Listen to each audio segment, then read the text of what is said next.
What's up, everybody? Back for another monthly recap live stream. So I did this last month with a good friend of ours and fellow BeerTuber Kyle over at No Hype Beer Reviews. And basically, how it worked was very simplistic. We talked about the beer videos we posted on our channels. We kind of briefly talked about each one, most of them being beer reviews. And I thought I'd bring it back again this month because everyone seemed to enjoy it, and it keeps me on a schedule to actually go live once a month. Something I've been struggling to do in recent memory. So this month, I'm joined by another very good friend of mine and fellow BeerTuber, Rod from J BeerVentures. What's up, buddy? What's going on, man? What's going on? Living in your world today. So yeah, what's happening? Nah, it's not a world to be in right now. No, but Rod, so for those of you who don't know, Rod's been doing his. It used to be called the Beer Flow Show. No longer the Beer Flow Show. Oh yeah, man, what is it now, Rob? What is the official now it's just it's like happy hour live, just happy hour live type thing. So yeah.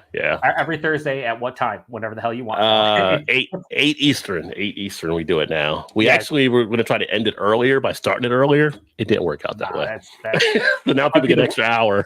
Worst decision you guys ever made. No, but yeah, you used to do it like 9:15, but it used to be called the Beer Flow Show. I used to be a weekly member and panel member until my shift, my schedule changed and whatnot. So I'll try to get back on there with Rod in the next couple months. We'll try to figure something out. But I wanted to invite Rod on here because I don't know if Rod's ever been on my channel as far as a live stream goes. So I thought it'd be fun. I don't think I have been, actually. I don't. Yeah. How's that work? How's that working? Because you took so long to make a channel is what it was. It took so damn long. I'm going to need you to zip it up. And then once you did it was like, I don't even know who you are anymore. Yeah, I need to. Have your people reach out to my people is what it became. You're about right here. You're about right here. I'm going to need you about like right here. All right. I'm going to need you to settle down. No, but you're right. You're right. I used to do your show every week, and it was a great time. And, I need to definitely hop on. You got Mallory now from Imperfectly Me Crafts. You got Todd and his lovely wife Shannon, and sometimes you'll throw it open panel for other folks. I know like Shane from Shane's Craft Beer Reviews has showed up. Handful of others. So, but yeah, check out Rod's channel. After I do this this whole monthly, I think I already have the link to your channel in my description box. So go check him out. He's also going to be streaming this on his channel. So if you come from Rod's channel, I'm Joe from the Beer PaTroll. Don't follow my channel. I'm terrible. Rod does a way better job. Anyway, so how this works, it's very simple. We're just going to go over our channels and just talk about like the reason why I wanted to do this originally, and I think it's a good idea, is because and you know, Rod, not everybody watches all your videos. They can't. I mean, it's just if you post 15, 20 a month, or like me, one every day. You get to the point where people pick and choose what they watch. So I felt like a couple hour live stream where we just go over what we've quickly what we've reviewed and what we talked about. I think if somebody pops in for an hour and a half, they'll have a pretty good gist of what we drank over the past month. So kind of like a monthly recap, pretty simple. And it's an excuse for me to go live. That's the better thing. So we'll read the one comment we have here, which is from Rich Ridgeopolis. What's up, Rich? He says, 2 giants throwing lightning. Cheers, boys. I love Ridge's, just the words he uses, like 2 giants throwing lightning. I love it. I don't think either of us are throwing lightning, although I would attempt to if I could. It sounds like a great time. So the first thing we're going to do is I'm going to present Rod's screen on here. I'm going to move us down to the bottom here in a second, but I'm going to share my screen on Rod's channel. We're just going to hover over his channel, and he is going to talk about the beers on his channel. So, okay, something like this. Yeah. Look at that, fancy. Yeah, that's not too fancy. It's just StreamYard, baby. You use OBS, don't you? At this point, I thought I was going to be dinging through my Untapped. I wasn't sure. So no, okay. I mean, you can still do it if you forget about these reviews. So I actually went through. As you can see, I watch a lot of Rod's beers. I mostly watch a lot of people I follow, but if I don't, at least I go in there and give them a thumbs up and a like, and that's about it. If I can, but I watch most of the stuff. I don't always leave comments anymore. I know you're the same, Rod, right? Where it's tough when you're following, fucking 100 different BeerTubers or maybe even more to go in there and like everybody's stuff. It's easy to watch the entire review and then comment. It's a bit much. So I try to pick out, a time per week to all right, I'm going to go check out this person's channel. We're going to watch a couple or whatever. But I do watch the vast majority of rods, as you can see. So, although a lot of them, like a lot of these, if you look, like it shows like I didn't watch to the end. Although and then some of them do. I never understood. What pisses me off if I watch a review and then I go back and want to rewatch it or look at something, it'll like put me like 3/4 of the way through the video, and I'm like, well, what? I watched to the end. Reset it to the beginning, please. Fucking YouTube, man. I swear. All right. So you reviewed this New Belgium Tropic Force beer, but that was on January 31st, so it doesn't count. Fucking out of here. Unless you want to talk about it. Well, I mean, let's talk about it real quick. Hey, let's talk about this New Belgium Voodoo Ranger Force line. What do we think, Rod? What do we think? Well, first of all, have you had it? Have you had the Tropic Force? Have you ventured into it? Okay. I've had some of the forces though, just not that one. All right. Well, you're not doing a disservice to yourself, that's for sure. As far as part of the Voodoo Ranger series, for me, it was a letdown. It was disappointing. I like some of the Voodoo Rangers. I like the Juicy IPA. I like the original they came out with, the Voodoo Rangers. I like the majority of the stuff. I know they get knocked sometimes by some people, but I think overall it's got a decent line. I think they did a lot better kind of staying focused on it, although I do miss the old New Belgium stuff they used to make. Yep. So when I actually did this one here, I didn't know what to expect. I was like, I'll give it a try. I'll pick up a can just to see. And this was, of all the Voodoo Rangers I had, while it wasn't terrible, it was definitely the lowest of them all. Now, would you say, was it not terrible? As not terrible. Not Charles Barkley terrible? Not that. But I felt like it was one of those beers, like they came out with it. Okay, we'll slap the Voodoo Ranger label on it and let's keep it moving. And it was like, this isn't like to your usual quality of stuff that you're doing with it. And maybe that's the presence of them now being under a macro brewery. It's kind of like just keep shipping it down the line, go to the next thing. So I'm right behind you there. I didn't hate the couple forces I had, but after having a couple of them, I realized like I get why these sell well and why they're behind them, because it does taste like juice. Like it almost has very minimal beer properties, right? Because it's like the natural flavors they put in there is whatever the fuck it is, but it tastes like an actual fruit juice. So I get what people say, but it's like, to me, after like drinking a third of the can, I'm like, this is too artificial, even though it's not technically artificial. A little bit too heavy on that natural flavors. Like you, I remember enjoying the old school voodoo beers, like the old school ones that they had that started it all. And now it's like, I don't know. I just, the whole, and Southern Tier is doing the same thing with their Juice Jolt 2X and regular. Like it's the same thing. It's that natural flavor stuff that's just too fake. It's too fake for me. Like, it is fake. Yeah. I'm not a huge fan. Yeah. The Juice Jolt, I've tried that one. I've done a review on that. Like, I think it was like last year after I picked it up in Jersey or whatever. And it was like, I mean, it was just like too much of a juice. It was like, I know different breweries are trying this whole juice type concept, but it's like, come on, you just throwing basically alcohol in the Kool-Aid. And I wasn't down with it as much. That was a disappointing one. I don't usually have disappointments from Southern Tier, but that one was definitely one that was disappointing. Don't get me started on Southern Tier over the past year and a half, man. Every time I see fucking natural flavors from Southern Tier, I get pissed off, because a lot of the beers that they brew now from like their Blackwater series, they never used to say natural flavors. It used to actually say brewed with so-and-so, right? Now it says natural flavors, and that can entail so many different things. Maybe they are using actual, like for example, they released their Mocha recently, which is a chocolate, coffee, imperial stout and part of their Blackwater series. Now it's just the natural flavors and lactose. But in the back, you say, oh, we're brewing it with coffee beans and chocolate. And they would actually list the ingredients. Now it's like natural flavors. Well, you still using the same thing and just calling natural flavors? Or are you starting to cut corners, you know what I mean? And not using those authentic things. Well, I'll tell you, from the taste, it wasn't as good as it used to be. Now, it could be my own palate, could be the ingredients, whatever. I don't like the fact that I see natural flavors. And I haven't posted the review yet, but their Citra Fog, which just came out with their new one, it sounded cool because there's no natural flavors. And then right in the fucking corner, tiny font, brewed with milk sugar. Tell people that it's brewed with milk sugar everywhere, not just in the fucking corner of the can where no one can read it. Bullshit. All right, I'm good. Just the first round of the day, baby. Oh, keep on coming. So your overall opinion on that Tropic Force was like, whatever. Like, on tap wise, for me, it was like a 2.75 out of 5. It was, like I said, it wasn't terrible, but it wasn't great. And compared to the rest of the series, it was definitely the lowest rung on the ladder. Yeah. So Yeah, sure. you can step over that first rung and just go to the next. You know? Yeah. If you step on it, it's okay, but you don't have to. It's like Christmas Story. Go right to the triple dog. You don't need to hit the double dog. Just go to the triple dog. Yeah. So the double dog. So yeah, you later on you reviewed. Did you review? No. So the triple. This was interesting. Yeah. Yeah. So I actually have this in my fucking fridge, and I've had it in my fridge for like a year because I'm thinking it's 120-minute-esque because of the ABV, the fact it's an IPA. So what did you overall think about it? The Flying Dog, and it was funny because I may mention I live in Maryland now, and literally none of the stores I've been to actually have it, and these are like craft beer stores.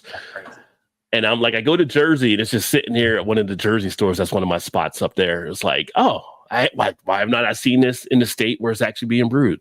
So I ended up grabbing a 4-pack of it, and it was actually a better price up there. I think it was like 36 for a 4-pack, which usually is here like 42 or something. A few bucks, you know, but just the things you notice as you buy beer, right? Yeah. It was definitely interesting. I brought up the point on the video, like at what point do we stop calling these things triple IPAs? You're at 18% ABV. You're kind of out of it. And you mentioned the 120. It does head into more of at this point, the catch-all strong ale type situation. You do get some of that syrupy type feel. You do pick up a little bit of the pininess and the bitterness of it being kind of in an IPA, but at some point you're like, okay, who are we trying to fool with this? Like you're really past the IPA type level. You slap IPA on it because people will buy it because they see IPA, but you're really stretching it. I mean, you're really like walking a fine line to still consider this an IPA. But overall, almost American barley wine-esque too. Like, you know, like a fresh like Sierra Nevada, like, you know, a Bigfoot. Like it's almost, to me, it's like, yeah, that's just like a big crazy. You could call that a triple IPA, honestly, or whatever. Right? So, but overall, I mean, taste-wise, you know, it's all about the palate. It's all about where your maturity is. Like if you were a new beer drinker, you'd probably be like, spit it out. You probably wouldn't even want to finish it, right? But if you kind of built your palate up over a period of time, much like the barley wine, like you mentioned, I think it's something that you can tolerate and even look to enjoy. So I got a 4-pack of that, and I thought it was pretty decent. 3.5 out of 5 for me.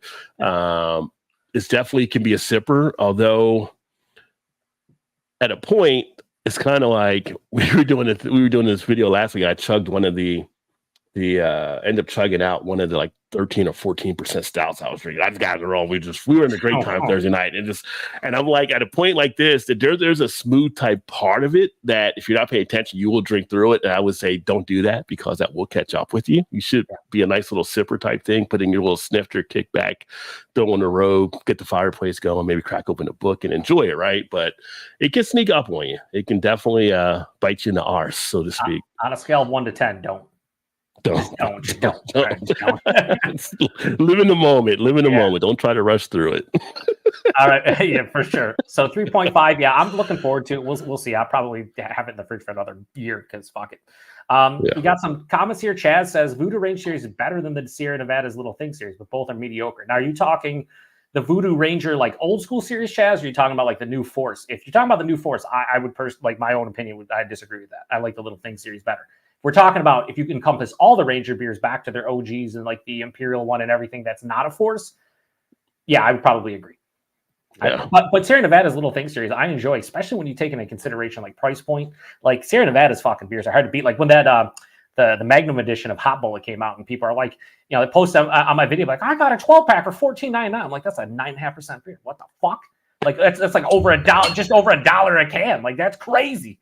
Like, how much did they get? How much did they get the Hot Bullet for? How much is like a 12-pack for? What one guy just posted? He's like, I just found this at Trader Joe's for, I think he said, no, that was another guy. Another guy said it was $14.99 a 12-pack. I didn't even know he did a 12-pack for the Hot Bullet. So I know I got a single, and the 6-packs were like about $13.99. So I'm like, wow, you got a 12-pack for almost the same price. That's fucking Rod J deal. That's a Rod. Yeah, that would definitely be a Rod J deal. So yeah. So what do you think about the Voodoo Ranger versus Sierra Nevada Little Thing? What would your opinion be? I haven't been blown away by the Sierra Nevada series as much. I've done here bits and pieces. I've enjoyed the ones I've had there.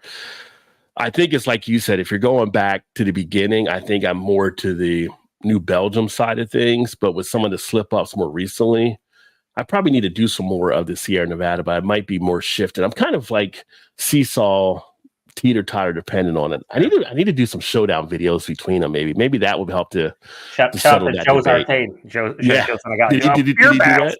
No, he just does a lot of the macros, but I think the craft ones would be just as fucking fun. Yeah. I will say for consistency, they did a great job of sticking with it and kind of rolling out. Talking with one of the other guys, Dave from Beer in Front, like we talked one time about like Samuel Adams when they were doing the Rebel series. They kind of just panned it after a point. And they're like, what if they would have stuck with it like Sierra Nevada did? True. And he could have had a great opportunity with it because some of the Rebels were pretty tasty. So they were. Yeah, they just pulled the plug pretty quick. Yep, I agree. Shout out to Sam, Shortstop Beer Review. Check him out. Jumping into freight in the house. Yeah, Sam's a good lad. Sam had a great live stream last night with Shane of Shane's Craft. He was his guest. They had a great I have to watch conversation. Yeah. I don't know if Sam's capable of great conversations, so I'm gonna need you to settle down. Love you, Sam. Yeah. JB, probably comes from your channel. Cheers, JB. Yeah. Oh, but we had Tater out there too. So we missed Tater earlier on. Oh, didn't I put him on? Tater in the house. Cheers, Tater. Yeah. Oh, I missed you. Tater, I'm sorry. He posted a couple comments in the review I did before this, so I missed them. I'm sorry, Tater. Paul, Brutus says, cheers from Weedville, and then what a duo. Right? We love you too, Paul. We love you too. Cheers. Craig, obviously, another one. Yay. Cheers, Joe, Rod, and chat. Awesome. He's probably like, they're doing something that's not late night for me. That's great. Yeah. Meanwhile, I'm dying over here. No, John Rafferty says, Joe, really been enjoying some other half. Their beers have been all top notch the past few months, where some of the other breweries have fallen off. Other half's very consistent. I've had some stinkers from them in the past, but like 9 out of 10 beers from them are going to be fucking pretty tasty. Like they're just what they do. You know what the funny thing is about other half? Because in the past, which I gotta crack my beer open here, in the past, you were kind of our other half guy. Like you were our Clint Eastwood meals, with me and Todd. Like now that I'm here and I got other half, like pretty much anywhere I go. Now you don't find as often. I don't drink it as much. Yeah. And Todd's like, how are you not drinking? Like, I don't know. I think it's because the access. Like when you have access to stuff, it's just like you're looking at the stuff you can't get access to. There's a reason why hype beers become non-hype beers a lot of the times when they start making distro or ease of access is increased. It's because you want what you can't get. That's how life is in general, not just only beer, right? And I honestly, I've posted over 100 reviews of other half on my channel, literally over 100 reviews of other half, right? In the past year and a half, I've maybe posted like 5. Yeah. And it's not because of ease of access, but it's kind of like I haven't been reviewing as many hazies. But also, there's so many different breweries I have access to now. It's like, do I need to review another half every week or every couple of weeks when there's so many fucking breweries out there? It doesn't make sense to do that as often as I did. So, but they're still great. They're fucking great. They are. They really are. Paul says they used to be called American barley wines. Going back to your double dog, which is what I said, and then he said it like 5. Great minds think alike, Paul. But yeah, American barley wines are just, they're basically triple IPAs for the most part. They're a little bit more malt driven, but like a lot of them get to that territory where it's like, are you drinking American barley wine or just a really big triple IPA? I feel like I understand where they go with single, doubles, triples, and they even have like quads now. But like I feel like anything over a double, so once you hit 10, should just be like Imperial. But Imperial anything's like what, 8+? 8? No, 7.5? For IPAs, it's 7.5 now. 7.5. Okay, so it's just like I think breweries just were like, that's a double IPA. We'll call it a triple. And then someone was like, well, this is into the 14 range. We'll call it a quad. When we're going to get I'm sure there's quintuple ones out there. Like, I don't know. There are some like there for the at 18 is kind of like you're not really still a triple. Like a triple 10.5 is kind of become the standard, I think. So you're a lot higher than that. It's true. Chad says if I see a triple IPA and label, I'm not buying it. I totally get it. For me, I always hate. The main reason that some triple IPAs turn me off is if I get like a fusel alcohol, like an ethanol kind of character. There's nothing worse to me than a super boozy hop forward beer. Give it to me in all the darker beers and like barley, like old English barley wines, old ales, big Doppelbocks, fucking imperial stouts, all that stuff. Give me that alcohol because it goes with the style. I don't want to be tasting the super hop forward beer. Then all of a sudden I get a blast of alcohol in the palate. That's not for me. It's never will be for me. Yeah. Well, to play devil's advocate for Chaz, you'll be doing yourself a disservice if you see a Hop Butcher triple IPA, you don't try it. That's because they're pretty damn good. So they are. Or even I haven't had any of theirs in a while too. So or another half like triple IPA. Another half, yeah. Paul says 750s of CBS. It was quite a hangout that night. Jesus Christ, Paul. That's a lot of that. I mean, I don't drink that brewery anymore, but that's a lot. Me either. But yeah. That's way too many. Adam says, cheers to the two huge legends on the panel and everyone in the chat. Do you see any legends here, Rob? I don't know. You got more people backstage I don't know about yet. I don't know. Yeah, I think Adam is he might be a few beers deep. It is, in the evening there. Cheers, so. Adam. Cheers, buddy. Great guy. I love Adam. Clint Eastwood was a mule. Is this like an alternate to Coogan's Bluff? He's another half mule for sure. I guess he didn't know Clint Eastwood directed it. He was in the mule movie. That was his movie he directed when he was the old guy with the pickup truck. Yep. Which is like a lot of Clint Eastwood movies, that old guy in the pickup truck. About 83 of them or so. Paul says other half is still hard to get here, and it's old and highly processed. The price gouging. Yeah, for sure. And there's places that you would do that with a lot of beers where it's like, oh, this brewery, you can get this beer for $20 or $22 a 4-pack, and it shows up and it's $10 a can. You're like, huh? That seems a bit steep when the cans at your brewery are $5. I know going through the 3-tier system and all that stuff, but it shouldn't double in price. Which is really funny for Paul because they have a brewery right there in Philly. It should be able to get there a little bit easier, but Paul doesn't go to big cities. That's crazy. that's blasphemous. Bigger city, he'll even. Why do I think of Paul? I think of Paul going to the big city. To my mind, I think next to Ken for some reason. Oh yeah. I don't know why. Also, at 7.5 for an Imperial IPA is bull poopy, and that's my opinion. But I like big beers. I see. Yeah. Whatever. Like that's probably like the BJCP guidelines or whatever. For me, when I think in my mind, I think Imperial. I think 8. Like that's like the lower end for me. Like it's 8. 7.5, whatever. It's fucking 0.5%. No big deal. Yeah, that's what I always thought was 8 and everything, because on the stout scale, that's what it is. But for some reason, and you're right, BJCP allowed them to go to 7.5 for IPA, because I'll be picking up stuff and it's like, I think it was one day I was like Imperial 7.5. Like, and I ended up looking it up and stuff, and it was like, yeah, they allow that for whatever reason for IPA. I mean, it's all BJCP made up shit anyway, right? It's like the Brewers Association. What's a craft beer? Oh, 2 million barrels. No. Let's go 6 million. So that way we can keep Sam Adams. Yeah, Sam Adams. Let's keep Sam Adams. So let's just keep on pushing the goalposts further. Billy says Voodoo Ranger beers suck. They are a drain point. And that's, everybody has their own opinion. Everybody has their preference on stuff too. Yeah. Adam says just open a 5.2% IPA, not session IPA, but it's Idaho 7 single hop. So pretty sure Adam is he's in heaven right now because Idaho 7 is his favorite hop. It's like he just loves everything about it. And Paul says Hop Butcher is here now, but they don't move off shelves. None have canned on dates. And I actually touched on that on the last review I posted from them. They used to send beers to BeerTubers. They still might at some point, but it's very infrequent now. And they used to have a can on date on pretty much 95% of their beers they would send to me. And the last time I went to the beer store, I think there was like 4 different ones, 2 that were like the prior month, and then 2 that were the current month. 1 from each month had a can on date, and the other 2 did not. Here's a trick about Hop Butcher, and you shouldn't have to do this. So I'm not saying, whatever, we're gonna let Hop Butcher off scot free. They do on their website, if on their front page have all their releases, and if you just click on whatever release, they have the last can on date. So you can find it easy. You don't have to go to Instagram and scroll through shit. You just go to their website, click on it. Now you shouldn't have to. You shouldn't. It should be right on the can. Yeah. A couple people did say they were having issues with their canning machine in terms of the one that actually cans or puts the dates on the can. I don't know if that's true or not, but I don't know. It's just weird that they would open up their brewery and go backwards with that. Like that makes no sense. Yeah. Like 0. So.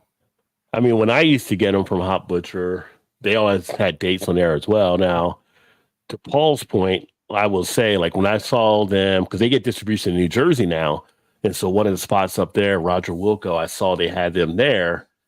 They were on the shelves a period of time because I don't think people weren't maybe as aware of them as of yet. Plus, you're in other half's backyard, so people are used to them and different stuff. And if you're getting good craft beer coming in, you're coming in from the Midwest. It's just that whole thing of that familiarity.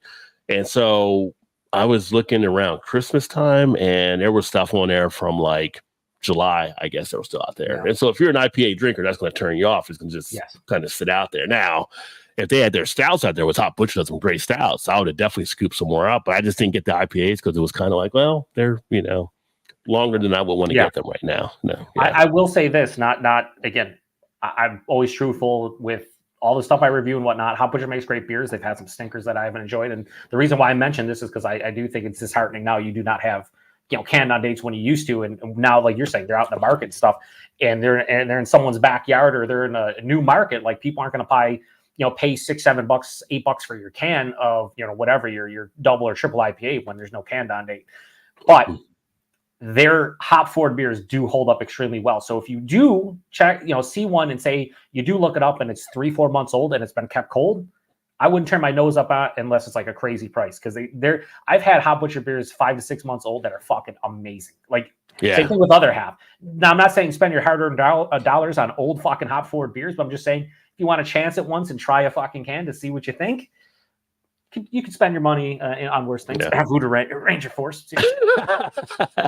well, I think if you look at it like that, if you can, ideally, if you can get that, like, get a can, try a can, see what you like. If you got to buy a 4-pack, like in some stores, and it's like, okay, here's a 4-pack of something 3 months old, but here's other half and it's 2 weeks old as a 4-pack, and the price difference is right there, or maybe a little bit better.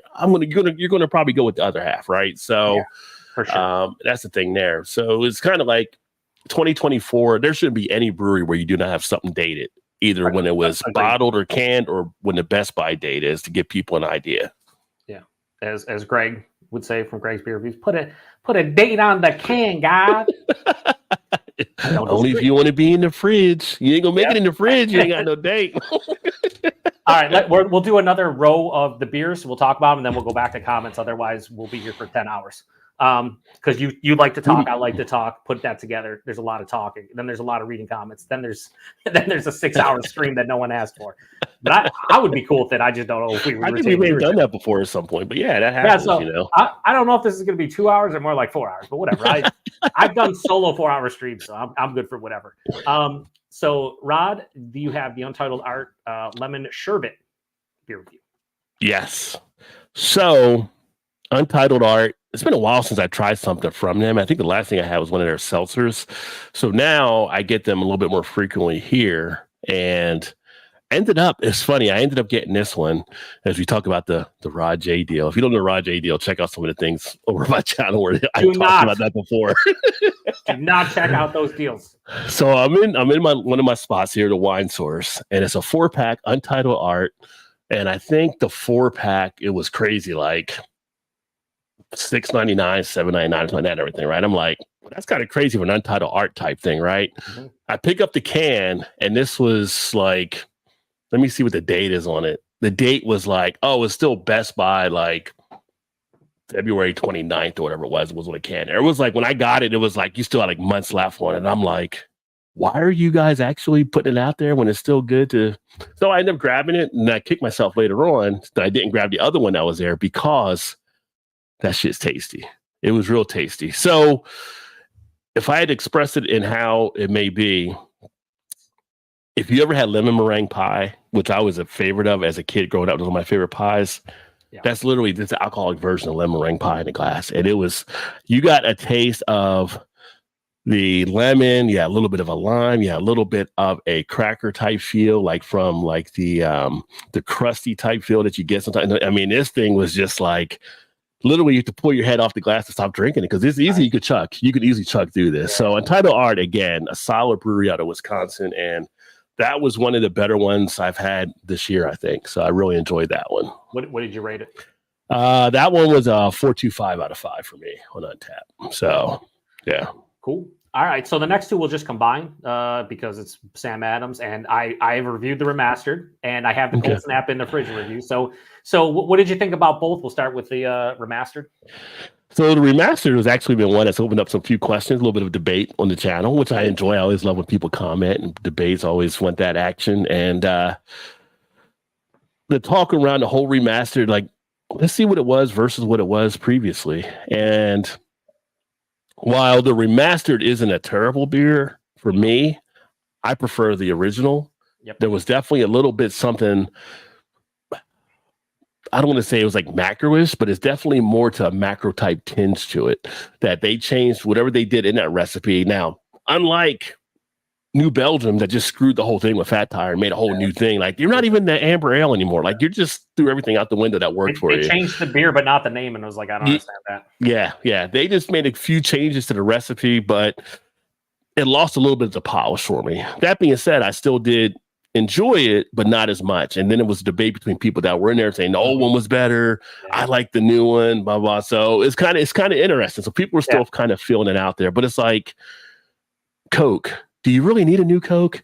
Yeah. And then they end up bringing back the old Coke and then everybody started jumping back on board. They realized maybe we could screw it up and then we'll save ourselves again by bringing it back. So maybe they'll bring back the original, hopefully, because I think more people will enjoy it again. Yeah.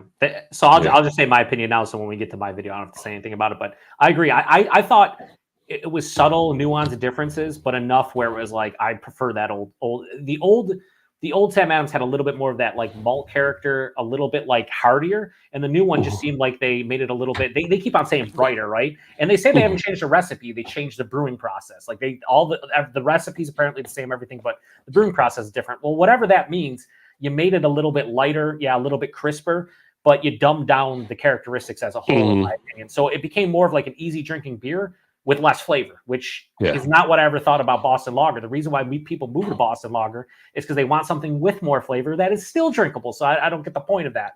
So I think it's stupid that they didn't maybe do a whole test of it instead of just test markets, maybe do it across the country. Put the remastered in like one of your 3,000 variety packs and put a couple bottles in there and have people make up their mind. Hey, and then have a vote on it. Do you want to see the remastered version or you want, because I would guarantee 95% of the country would have been like, no, keep the regular. There's no reason. No one, I've never heard a single person go, I'd love to have Boston Lager. It's like a new recipe. No one ever says that because they just drink Boston Lager and enjoy it. Like what I don't understand.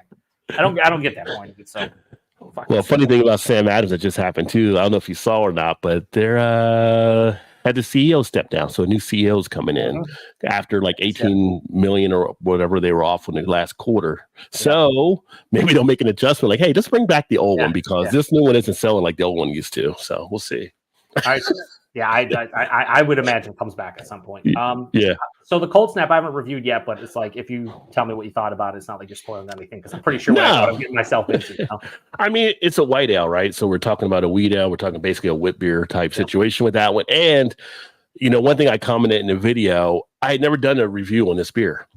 Over numerous years, if you ask me what Sam Adams beer have you probably had the most of, it probably would have been the Cold Snap because I've always enjoyed having that. I love a nice wit beer type thing, and this is one they kind of nail for that type of thing. And then that was a good one too because I opened up debate because some people were like, "Oh, it sounds like a blue." Oh yeah, it's right there with the Blue Moon's a wit beer too. So you got this, you got Hoegaarden, you got ones that kind of fit into that category, but they've always had a nice little crisp, refreshing feel when they've done the Cold Snap. So that one. Not changed from what I remember. It's still good now as it was back then, and still worth enjoying, in my opinion. So I like that. I've never had it, so I'm looking forward to it. It's one of the one or two seasonals. I know a lot of people are like, "What?" I'm like, I don't know why I've never had it. I just never had it. So yeah. Sure. All right, so the last one, then we'll go to comments, is one that I've also had, and I watched your review, but I just want to hear what you say about it. But it's Victory's Coffee Cake Ale, which a lot of people, we're kind of pumped for, especially if you're in the, the tri-state, / Northeast, and you grew up with kind of tasty cake. So. Yeah, you go up as a East Coast boy or girl, it was definitely Tasty Cake land, right? You had Tasty Cake, occasionally have Hostess in there. I mean, it wasn't Little Debbie. It wasn't, Little Debbie would try to make a way, but Little Debbie had struggles when you come to the East because everybody was kind of locked down with it. So you had the crimpets, you had the cupcakes, and I did the coffee cake. The coffee cake was one I really liked. I know Matt from Massive did this one too, and he was looking forward to it. And what I will say, Victory, I think sometimes they get overlooked. They do some quality beers out of what they're doing there. So having Tasty Cake, obviously nostalgia comes into play, right? Thinking about that. And now I can get Tasty Cake being here in Maryland again. I got to say, they actually, for me, they nailed the coffee cake flavor in it. I felt like as I was drinking through, you definitely had the coffee cake remnants in there. You were getting that taste. You were even getting like that almost that feel of the cream that's inside the coffee cake. So I really enjoyed it. I thought they did a really good job with it, and I was glad I picked it up. Now, saying that, it comes in a 6-pack. I'm probably not going to have more than 2 in a sit-in because the sweetness can impact you after a point. But to have that nice routine and just sit back and enjoy it, and just the memories that come to mind with it, it's just one of those type of beers, right? So it's When just nostalgia kicks in, it's tough to yeah, do it it's just away because and it's a great way to change things up, But another type of way, we're so used to stouts being dessert type beers, but here's one as an ale that you can have a dessert type beer that's not a stout that you can sit back and enjoy. I think it was a stout golden ale. I think they did with that one there. So it was and I'm not usually a huge golden ale type person, but that one, it worked. And that's funny is because I watched your review, I watched Matt's review, and I'm like 90% with you. Like I thought it did a good job of replicating like a coffee cake, whether it's Tasty Cake or in 10 Mins or like Drake's or whoever. There was something on the finish for me that there was this like twang, this weird off flavor that just kind of threw me out of it.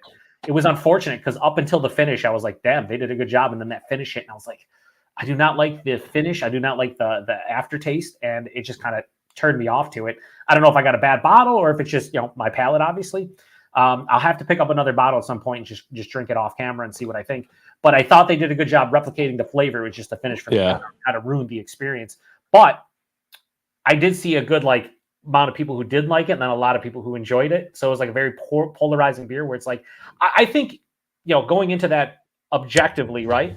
I think they did a good job of nailing the flavor, regardless of what your opinion of it is after the fact. I think they nailed the flavor, good or bad. I just wish they would have used maybe a different base because I don't, like you're saying, I don't love golden and blonde ales. Like maybe something else that I don't know, but that's just personal preference. But it was fun to see the different takes on it, which is why it was cool that you reviewed it, Matt reviewed it, a couple other people reviewed it. So it's a fun beer, for sure. It definitely. And I hope they do more within the series. I think that'd be pretty cool. Yeah. I mean, it's kind of like it's that tie-in. It's like the Yingling tying in with the Hershey's. It's just like you're in that state. You have a great thing that people. I don't know why more breweries don't try to do stuff like that. Yeah. All right, we'll go to comments now because we'll go to comments because there's a lot now. Adam says, do you prefer canned-on dates or best before canned-on all day? Me personally, but you should at least have something because I realize not everyone buying beer is a beer connoisseur or somebody who's like a craft beer nerd. So a Best Buy date's good for the average Joe, no pun intended, that is at the store. And if they see a Best Buy date, let's say, just like if you see a Best Buy date for milk or whatever, right? When you're buying, if you see one, you're like, okay, shit, it's okay, it's good. But for us beer nerds, you see a Best Buy date, it's like, well, if this is an IPA, when the fuck did they give 3 months? Did they give 4? Did they give 6? Then you start thinking about it, like, I don't know how fresh this is. Here's the thing. I've seen Voodoo Brewing Company out of Erie, PA, or out of, they're not Erie, it's like Homestead, but they're all over PA and they're all over the place now. They do a canned-on and a fucking Best Buy right underneath. If they can do it, then every other fucking place that is decently big can do it. So it's ridiculous that they don't. It's stupid. That would be the ideal situation to have both on there. I think you hit it right on the head there. Like the best before date works for most people in practical sense. Like this should be done before then, right? So personally, I can go either way, but I like the kind of the canned-on date because then it's like I know when it was actually put in and how long it should last or store. But again, that's kind of getting to the whole beer nerdism, right? If you're that deep in the beer, you can kind of judge that out. Most styles can go a certain level. It can work better in that situation. But the thing is, they both come down to where you buy it at, how that store may have treated it. Is that did they have it sitting out in the hot? Because I've been in some liquor stores and it's like a hot store, like no air conditioning, like nope, not buying any beer here. Walk right back out, right? So if it was stored properly, because that affects the canned on or the Best Buy date. So got to use this judgment. But yeah, something should be on there though. I agree. I totally agree. Paul says no New Trail is now dating their cans putting their ABVs. The Eagle has landed Big Daddy. As Paul drinks a lot of New Trail, they always used to give him shit for the dating the other cans and the ABV. So that's cool to hear. And then he says canned on for me. I think that probably most beer nerds are going to say canned on. Dan from FLX says, this Chaz beer reviews? It is not. It is not, Dan. Jesse says, I'm with you, Joe. Canned on date 2 for sure. And then Paul, who switched over to his other account to log in and post comment because I'm sure he hit the like buttons. Thank you, Paul. He says, going home to review a dark mild from Evergreen. Amazing to see a dark mild in the US. Oh yeah, subscribe. Yeah, subscribe to Paul's channel. And also, I like Evergreen of what I've had from them, so I would totally buy a dark mild from anybody, but definitely them. One of my favorite PA breweries that I've got wind of in like the last year and a half. So Yeah, I haven't had anything from them, but I've been hearing their name lately, so they're definitely making some noise. Yeah, I definitely highly recommend checking them out. Adam says, at FLX, someone is clearly missing the reserve member. Do you need Joe for sweeps week? Well, if you do, I can swing through and we get all those views, except for probably get a lot of thumbs down and just not views. Chaz says, Victory Coffee Cake, not sold everywhere that sells Victory. You know, you're right. Chaz, great viewer on my channel. He loves the whole distro thing. Like, we chat about distro all the time. And he'll be like, oh, he'll go to the beer finder. He'll say, okay, I can get it here and there. You realize how shitty distro is nowadays with like everywhere. Like in certain breweries, like a lot of their stuff don't show up, or like you get the core range but not the seasonal. You get the seasonal, not the core range. Is crazy. And there's so many breweries now. It's like I can't keep track. So I do the whole price point availability at that in my reviews, and it's like I don't even know if I should do this because I don't know the availability anymore. Like it's like literally like I get stuff from 450 North and 3 Floyds that Todd can't get, and he lives in Indiana, so you know. That's crazy. Paul says available here, still just wasn't interested in picking it up. All the Victory Coffee Cake. He goes 20% ABV coffee cake. Impy style would have been much better. Yeah, we know, Paul. And then right after that, Dan says, let's be honest, unless it's 90 proof thick as oatmeal, you're not interested. He responds with true.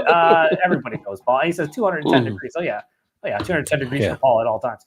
Shark says, cheers, Shark. Cheers, Shark. Yeah. Cheers, brother. Nice of you to drop in. And then we got Jesse who says, if you have BA can you want to age, do you age at room temperature, store, or fridge? And what would be the maximum time you would age a can? Well, you know, you can cellar temperature is okay. I wouldn't age it at room temperature, you know, talking like, you know, 65, 70 degrees. But here's the thing. It's not even for like hop forward beers, but like a barrel aged beer or like a big imperial beer. The key thing that people think, I'm not saying temperature doesn't matter, but you want it to be consistent. Wherever you're aging it, consistency. You don't want you put it in a room where it's 70 one day and 45 the next, because the fluctuations in temperature are not good for beer. So wherever you're putting it, make sure it's consistent in the temperature, and you preferably want it to be like under 60 degrees. So I would probably store it in the fridge, or if you have a beer fridge that you can put at like 50, 55, do it that way. But just make sure it's consistent. Do not let temperature fluctuate wherever you're keeping it, because that is not a good thing for beer. Yeah, I mean, you know, the whole thing with the room temperature thing and the cellar, if you have the house, and you can have the house, you can have an apartment, or like when we had a house in the basement, you would keep stuff in there in the basement and the temperature will be fine. You know, when you think of it like where I'm now in an apartment and stuff, I can still, because I still have too many beers here, if you could ever say too many beers. So I keep it in a closet, but I keep like a cool fan in there that kind of keeps cool air blowing. But most of the stuff you try to get in the fridge, you always want to try to get it to the fridge if you can. And then when you take it out and enjoy it, just because the fridge in that temperature, you don't want it to re-ferment and start affecting stuff more. And that's where if you have an ale, the heat comes into play and stuff. So by having it in the fridge, it kind of suspends stuff from actually happening there, not changing up too much. So like Joe said, kind of having that consistent, I would say, you know, the 50 to 60 type range, somewhere in there, and just, you know. Yeah, and also, the key, for sure.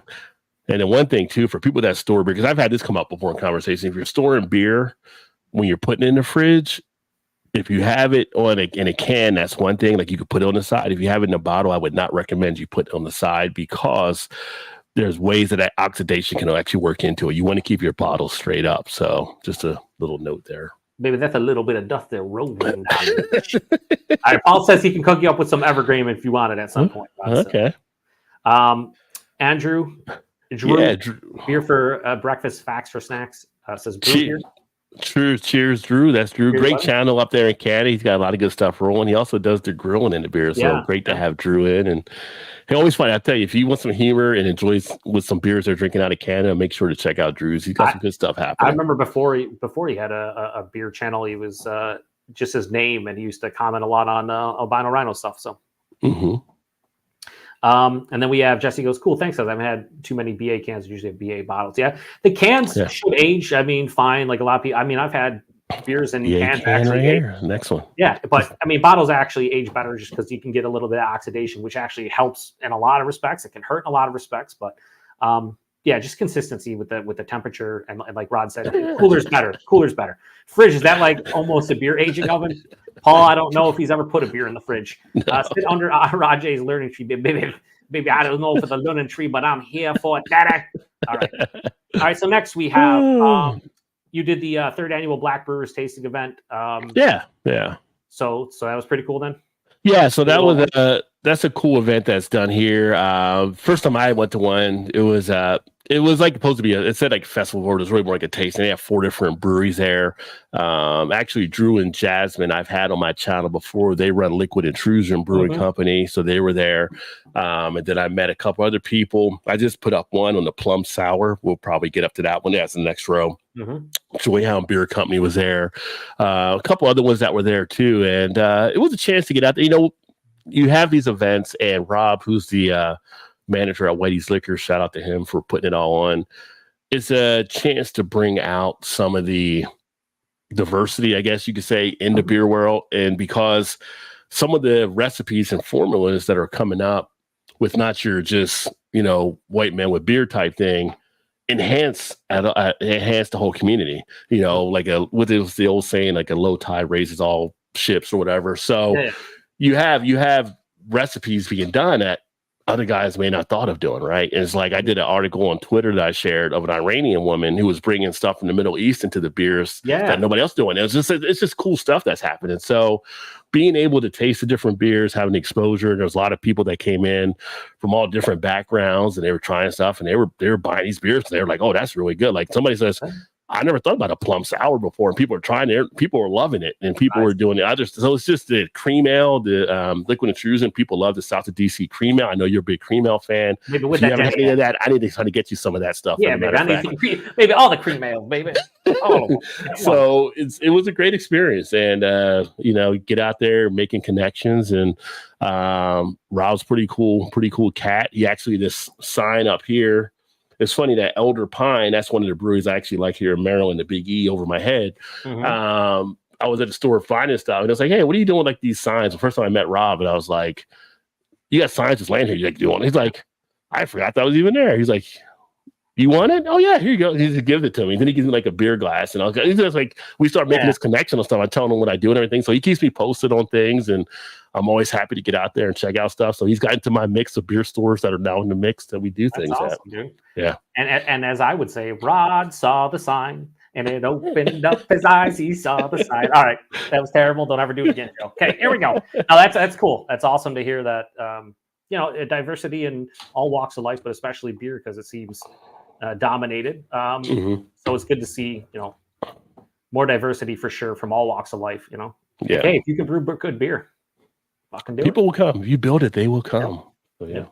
All right. So next we have a beer that I've had before, have not had this year's, but the Trogs Double Nugget Nectar. Is this the first time you had it, or have you had it before?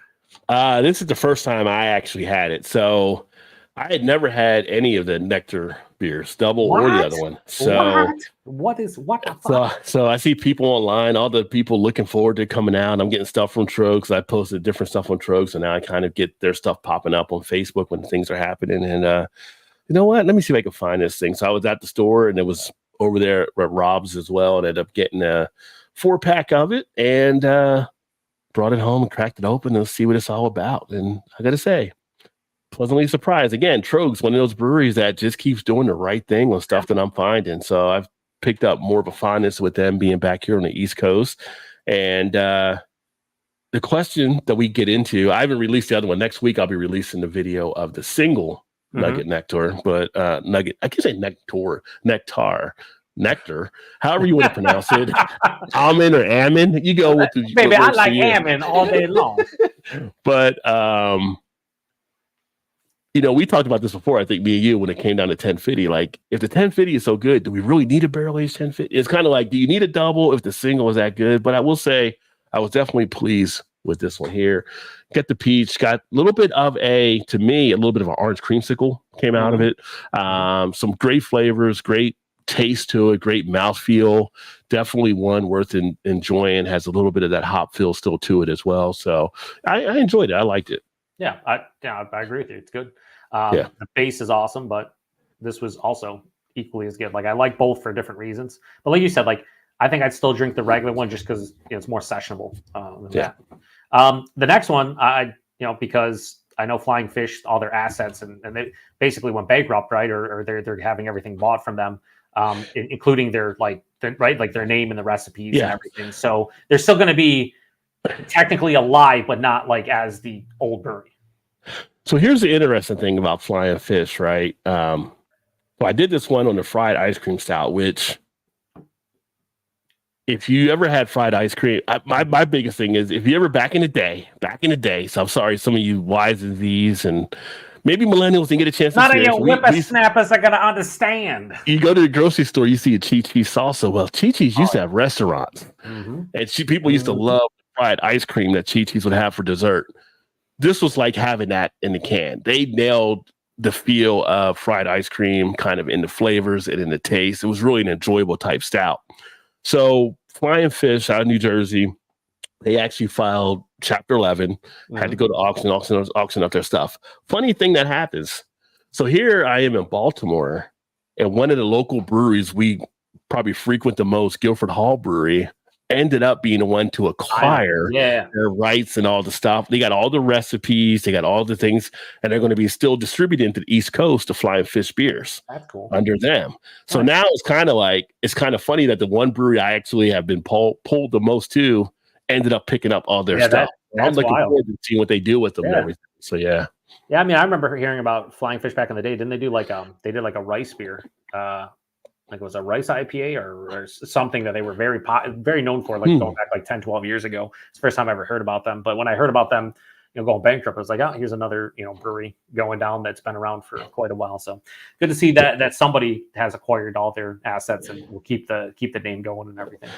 Yeah. Like I said, it was just it was funny that ended up happening the way it did, because I could still be able to enjoy some of their stuff. And Guilford Hall does some pretty good beers themselves here, what they actually do. So if you're ever in the Baltimore area, Guilford, when you go to a Guilford Hall brewery, the thing that makes them stand out is they're not your typical American craft brewery, because the beers they all do are basically ones that you would get like if you're over there with Adam and Craig over in like England. Oh, nice. Okay. So they don't have like an American IPA there. They may now with Flying Fish come with them McLaren, they may do something, but it's like you'll get like a British pale ale, or you'll get like a Belgian ale, or you'll get some type of Helles, or you'll get, a red ale. You get other stuff that you're not getting at the other ones, which makes them so unique in what they're doing. They got the beer garden, all kinds of stuff like that. So pretty cool spot. And then they like the fish and chips and all that kind of stuff. So it's kind of like the bangers and mash and different. So they do a pretty solid job that sets them apart from everybody else. Sounds like a place for Paul, honestly. He would be at home there. So the last of the one, and then we'll go of the row, and then we'll go to comments is the Lexington one. I've had quite a few beers from them. I know you have as well. So how did that one end up being? This one was actually more surprised than I thought it was going to be. I'll put it that way. So over the years, from the years I lived in Kentucky, and you know this from some of the stuff we used to talk about, like on the show, when they were all tech before they went to Lexington to Distilling, they were up and down type thing, and it's kind of like, sometimes they were good, sometimes they weren't, and they seemed to repackage and doing some different things. So I said, I saw this one out there. Let's go ahead, give it a try. It's been a while since I had it, and it actually hit very well on the flavor profile of it. I always said, like, another one that they have that you would probably enjoy if you haven't had it, their cream ale is actually a solid cream ale they actually put out. And so they were able to pull off this bourbon barrel-aged milk stout. It was smooth. It was creamy. It was everything you would kind of expect to have. You got a nice feel of some of the oakiness coming through. You're getting that wood finish. So I was pretty much pleased overall on what they actually did with this one. So nice. Yeah, they've been hit or miss for me up until, I mean, I did their like the pumpkin one they did, because I do the pumpkin beers, and I was pleasantly surprised by that. Like I was kind of surprised that it was pretty good. Because some of the stuff has been a miss and a couple others have been a hit. They always feel like the shelfy barrel aged beer, company for a long time. So seems like they're stepping their game up a little bit. Yeah, they're one that gets looked over, I think, a lot too, but with good reason, because of some of their past stuff. But I think they've done like the remarketing and the rebranding, and some of the stuff they're doing now is definitely saying, okay, we want to step up our game, and you're starting to see some better results from them. So that's always good to hear, honestly, for any brewery that, like you said, had, people think, again, hit or miss, good or bad, depending on what you buy. Adam says, for me, pails and sours in the fridge. Anything dark or malty goes in the cellar cupboard. Lager is the exception. Try to keep in the fridge, but they're crossover. I have one fridge shelf for beer. Yeah, I mean, if you're trying to age, sours and like lower ABV stuff like farmhouses and wild ales and stuff, yeah, I mean, the fridge for those, a lot of times it can go sideways.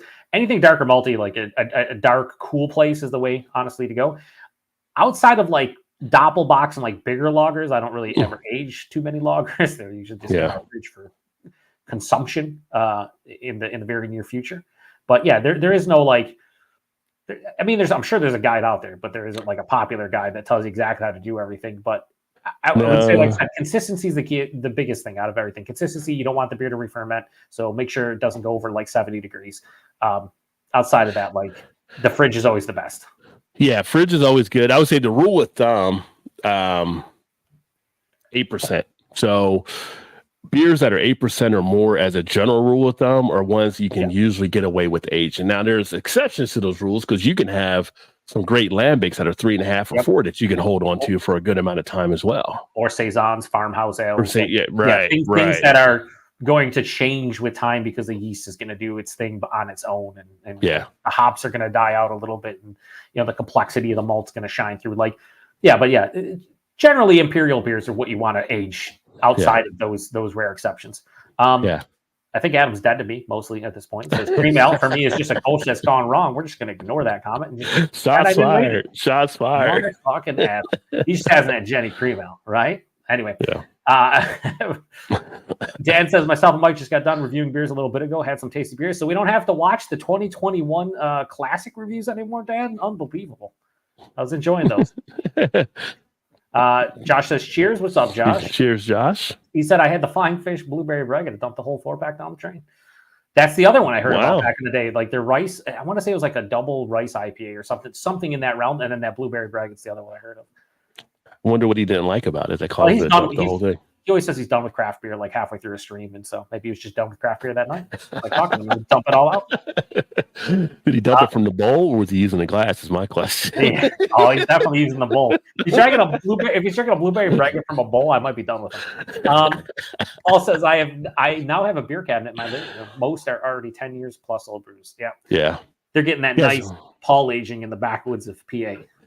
Speaking of old beers, and this is something that Adam probably saw, or Craig, if he's still here, but over in the UK, we were talking on the beer news segment Thursday night. One gentleman drank 72-year-old Coronation Ale from Green King. It was basically the beer that was to honor Queen Elizabeth back in 1950, I think, or whatever. Gross. And apparently they found some somewhere that was stored, but it was all held, and he said it tasted like a Christmas cake. And he like pretty much said all the flavors and all that kind of stuff was doing is like this beer. I think at the time was 6%, but he said he felt like it was more around 12 because he was a beer connoisseur. It wasn't like an average person. Like this guy is known for drinking top-notch beers. And it's just like, again, you just never know sometimes, you know? For my 2000 beer review I just posted on Thursday, I reviewed Nugna's fucking Dark Horizon first edition, which was, I think someone said 2006. I thought it was 2007. The first edition shit was 17 years old. It was fucking amazing. Like it was amazing. So, I don't know about a 72-year-old beer, but you get close to 20-year-old beer and it's still good. You're like, damn. And it was in two different cellars. The beer manager at one of my local favorite bottle shops, he gave it to me back in like 2015 to 17, and then it went in my cellar. So two different cellars, probably at two different temperatures. Shit was still awesome. Little bit of oxidation, but like no infection, didn't re-ferment. It was fucking awesome, dude. Yeah. It's crazy. Yeah. I think if somebody gives us Schlitz from 1950, I don't think it would hold up as well. I'm just saying. Yeah, no, I don't think so. I wouldn't want to know, honestly. Dan says half of those brews are single IPAs at room temperature in response to Paul, which is kind of crazy. Paul should at least put his IPAs in the fridge to preserve the hops, and then when he drinks them, just let them sit out for fucking a couple hours or whatever. I don't. Paul, the fuck. Josh says everyone should enjoy a beer out of a bowl. Josh, I might have to. Where's the ban? Can I ban him from the chat? I don't know. You just go to your channel, man. It's not cool. Josh's beer bowl is hilarious, though. It's even more hilarious that like the place backyard or back channel, I think, brewing company. He wants to try get some beer so he can have #proper bowlware or whatever you want to call it, and they ghost him. Straight ghosted him. Dave from Dave TV says, cheers, buddy. Cheers to Dave. Great channel as well. Yeah. And then Adam says, bowls are for cereal, pasta, and custard only. And then Craig chips in, or smoking. All right. We're going to go. So we'll leave this video to the end for you. Just you want to talk a little bit probably more about it. But okay. We'll go to Corona first. Familiar, or I would pronounce it, but I don't want to. You were trying to pronounce it. Familiar. Whatever you want to call it. Yeah. Right. It's definitely not familiar. It's like Corona familiar. The one from Mexico. So the one in the brownish can. That one. So one of the things I've done on my channel that I'm kind of getting into this year is, because it is a beer channel and years. I mean, it'll be 9 years next month, but actually this month, rather 9 years in March, because we switched over. Happy anniversary. Is to have more, because I do get questions around some of the macro type beers and stuff like that and everything. It's just to introduce some more videos on different stuff that I've never tried or never reviewed. And for years, I thought about trying a Corona Familiar, and I just never picked it up. And you say, you know what? It's right here. Let me grab a can and check it out, because I'm not a huge Corona fan at all. In fact, Corona is like the least beer I probably would pick. I probably would drink a Lonnie Kugel Summer Shandy before a regular Corona. And y'all know how I hate the Lonnie Kugel Summer Shandy. Again, you were down here after earlier. Now you're just off the stream. So I said, well, let me give this a shot and everything. And I got to tell you, I was pleasantly surprised on this one as far as being like a macro type beer. And again, it's coming out of Mexico. I've been to Mexico before, like for vacation and stuff, and there's like shit we get in America they don't even sell in Mexico. They're like, no, we don't even know what these things are you're putting in your food, so we don't even sell it here because it's probably not good for you. And like the food you get there, the fruit, the freshness is so much more better. So I question when I come back to America, like, what are we putting in our stuff? Because theirs tastes a lot more fresher, and we're supposed to be the rich country. I don't know what's happening right now, but anyway, this one you got a nice feel of the grain that came through. You had like a lime back kind of to it. You can almost taste like the lime. Like, you didn't have to put the lime on it. You could to enhance it, but I felt like it was already there. You almost had a little bit of that kind of salty back with it too. And it had a crisp, refreshing feel. So I'm like, if I wanted to sit back and just have like an easy drinking lager that low cost, I want to spend a bunch of bucks, I can see where I could drink that beer. I can see why people like that one. So I thought it was pretty decent to be one of the macro contenders out there. Yeah, I remember having it years ago, and it was definitely better than the regular, American Corona, if you will, Daddy. But that's why I started Macro Monday too. Like last year, and like every 3 weeks or so, I post a macro review, because it's like a lot of these beers I've had before, I just haven't revisited them. It's fun to review them and to see how a lot of them will be like, I haven't had this beer in like 15 years. Like, let me try it out and see. And I feel like a lot of them are so inoffensive. Like when I first started drinking craft beer, I was like, oh, those are shit or whatever. And now it's like, they're so inoffensive. Some are offensive. I've had like 3 or 4 where like, I don't want to drink you again. Like one of the latest ones I reviewed was Budweiser, and that beer's trashed in my palate. So I don't want that beer. But like a lot of the beers are just like, I could easily, like, I thought like Busch was better than Budweiser. People are like, I'm like, I don't know. Busch tasted like water to me. Like a slightly corny water. I could drink it. Budweiser, don't want it. But it's fun to revisit them for sure. I mean, it's and like you said, it's a beer channel. It's not just a craft beer channel. So it's fun. It's fun to revisit them. So the Joyhound Plum Power Sour is the one you were talking about from the from the festival that I went to, the tasting, the tasting there. Yeah, so Joyhound Beer Company, new beer company, not familiar with them until I went to the tasting. They're out of Maryland as well. Plum Power Sour. They had a couple other ones that were there too, but this is the one that actually grabbed me. I ended up buying a 4-pack when I left. People just, and it was brought up there. People don't usually think of plums being like in a sour beer. People are like, I don't think I've seen plum used in a sour type thing. Yeah. And you talk about some of the people that can be overly affected by sours. They're like, oh, it's too tart. See this.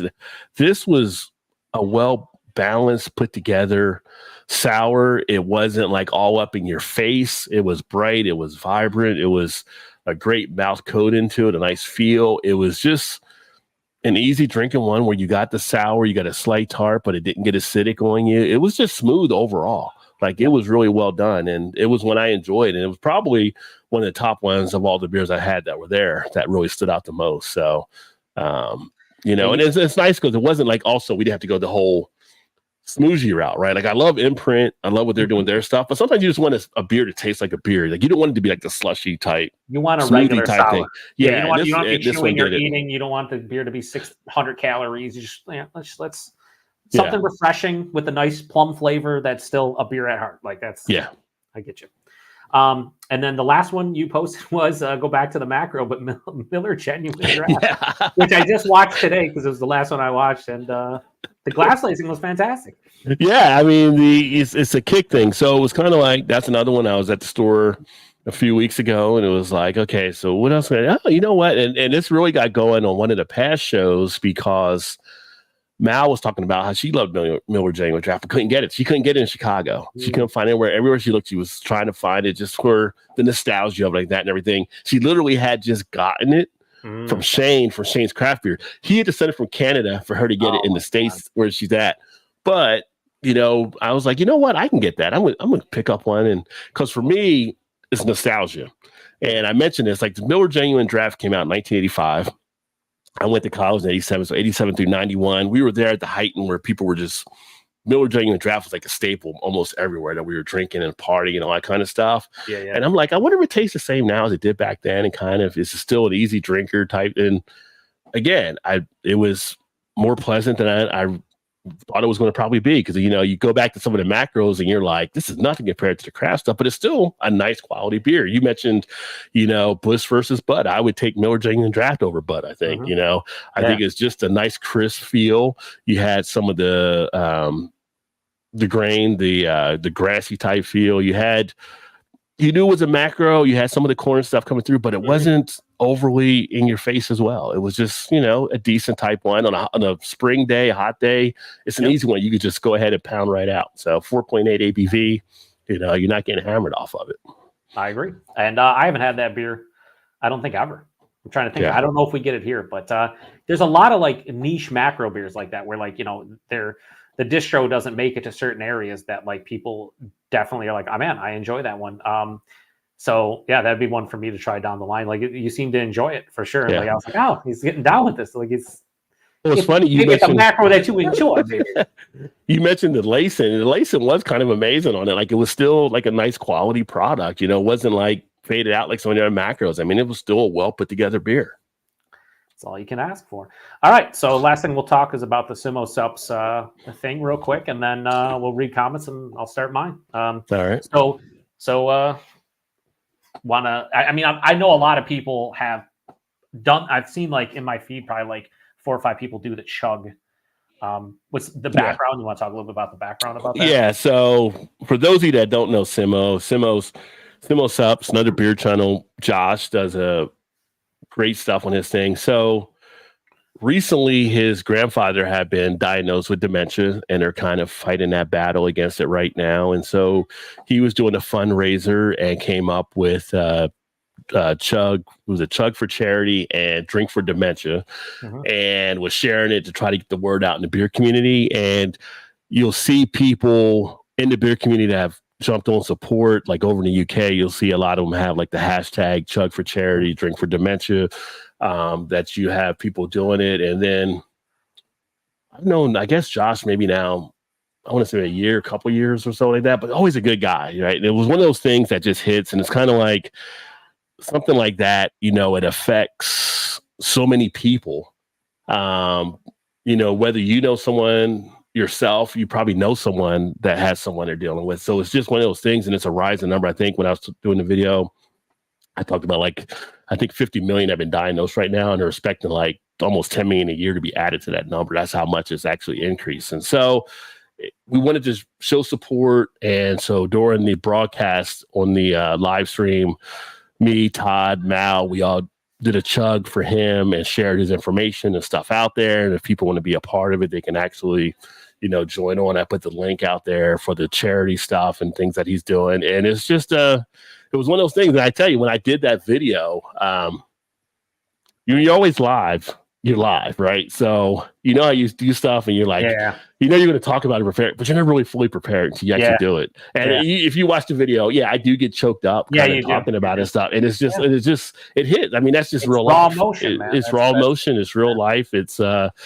of those things. And it's just, anything I can do to help out. And that's the one thing about the beer community I may mention on there too, is all the people that, for the most part, that have been in our circles. And don't get me wrong, and Joe knows there's been drama in BeerTube in the past, but most of the people after a point now in our circle, is the support, right? Mm-hmm. And you find support with the others and the beer community that we've connected with, the people we've met. I mean, just so much of the love that's come to get out of it makes it worth it. Why it makes it fun to actually be a part of it. So anytime I can always help out, and Joe's always been the same way. Kyle, it's always like, where can we help people out? Yeah. And that's just what we do. And so it was a matter of us spreading the word and showing some support for him and trying to get more exposure. That's what he was trying to do. And we definitely want to get on board with it.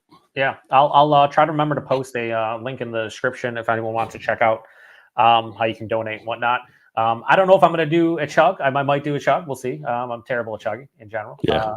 But well, I did the chug and I had to wait for Todd and Mao to catch up. Yeah, of course he did. Of course. Stop flexing over there, son. Stop flexing. It's like, Todd, you got a Miller Lite. What's the problem, son? Stop flexing, sons. No, so yeah, I'll try to post a link to his channel and also how you can donate in the description box after the fact. Hopefully, I remember because I'm old. And you're younger than me. yeah. A lot of times I'll like remember like a couple of weeks later. I'm like, did I put that link in there? I think I said I was going to say do something about like, putting a link in there, and then I put the link in there, and by that time no one's watching. So I'll try to remember later on to do that. Anyway, it's an awesome. Like I love your video especially, but I've also liked all the. I think TK from a Beer Day with TK did it. That stuff came through my feed and a couple others.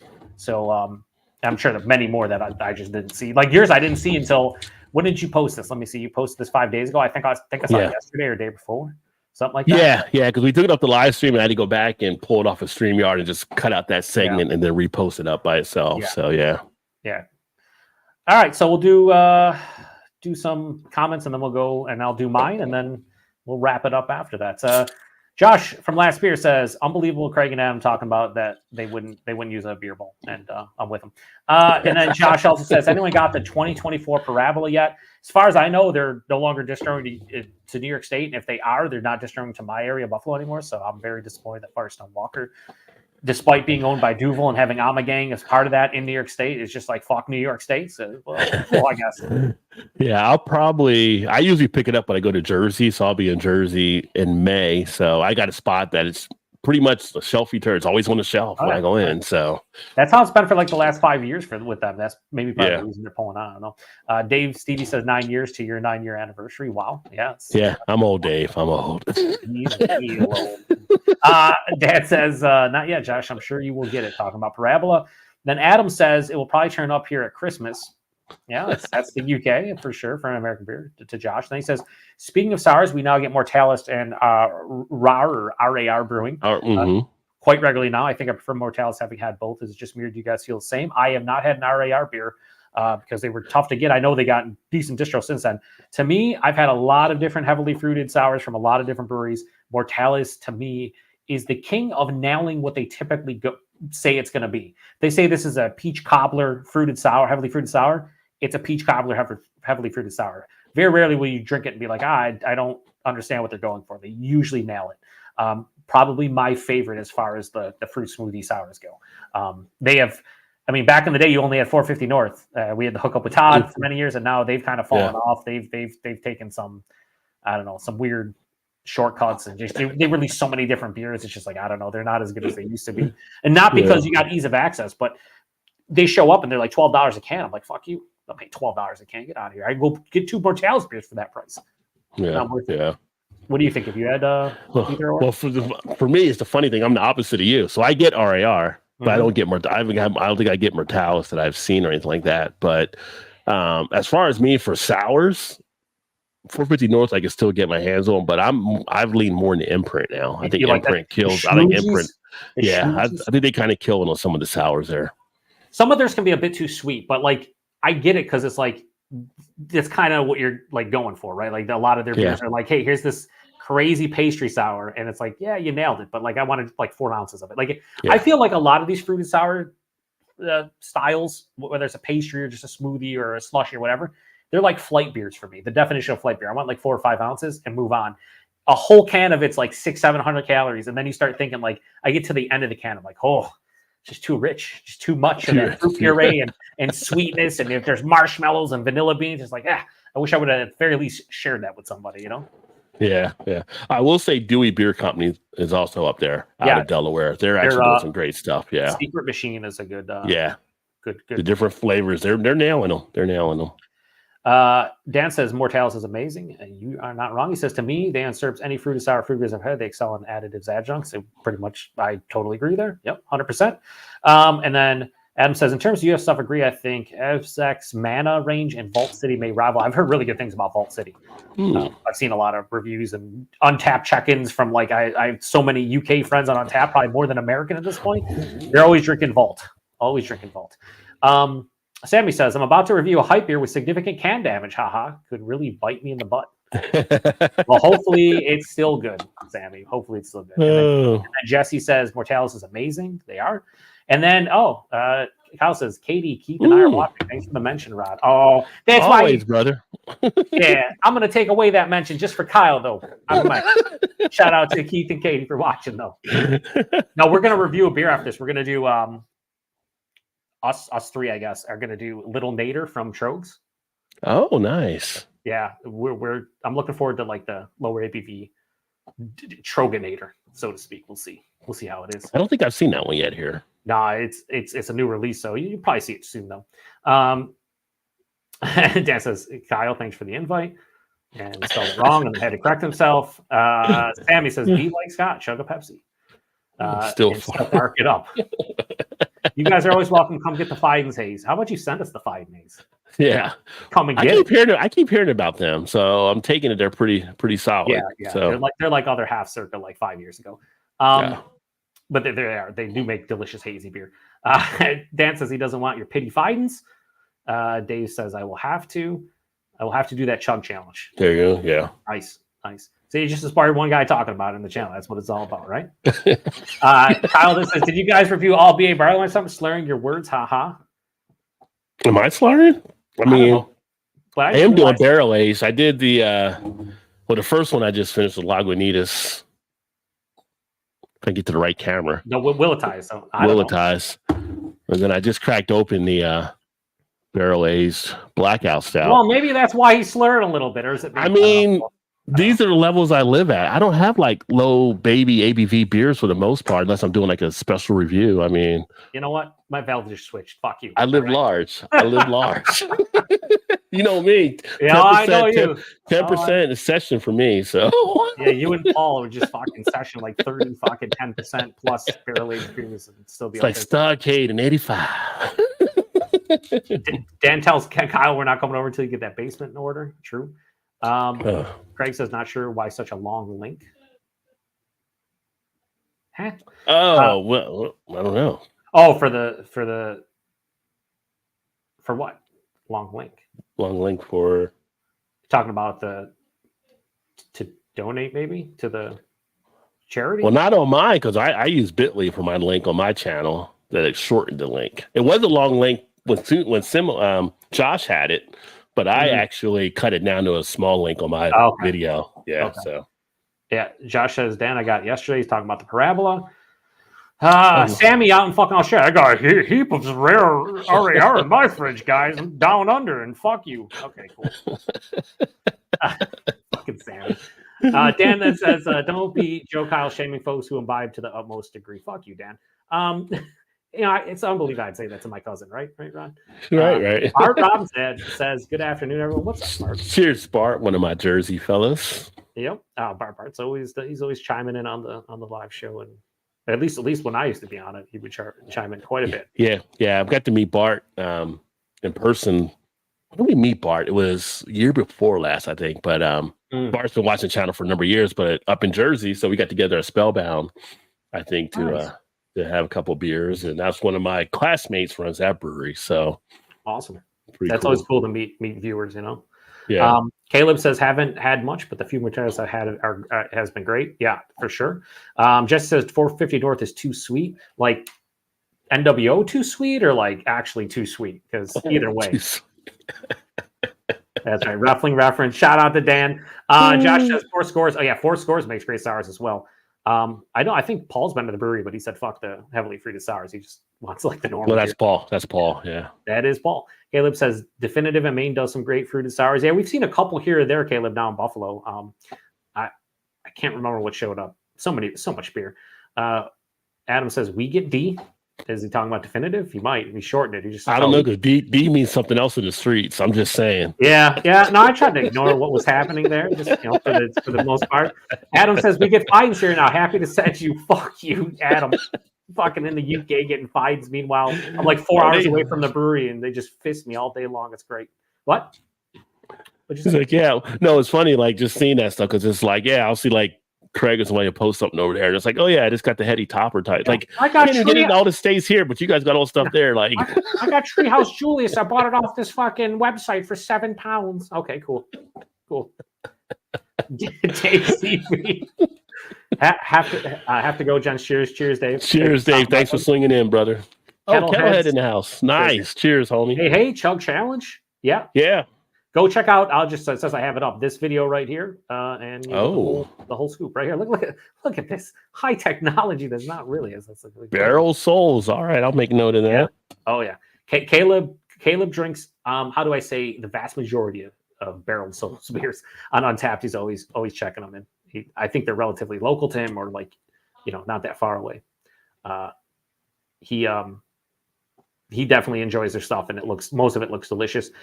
Josh says, who is doing a Cantillon examination with me? I might, Josh. I'll go fucking pay $50 for a bottle where the fuck it costs for those things, which is insane.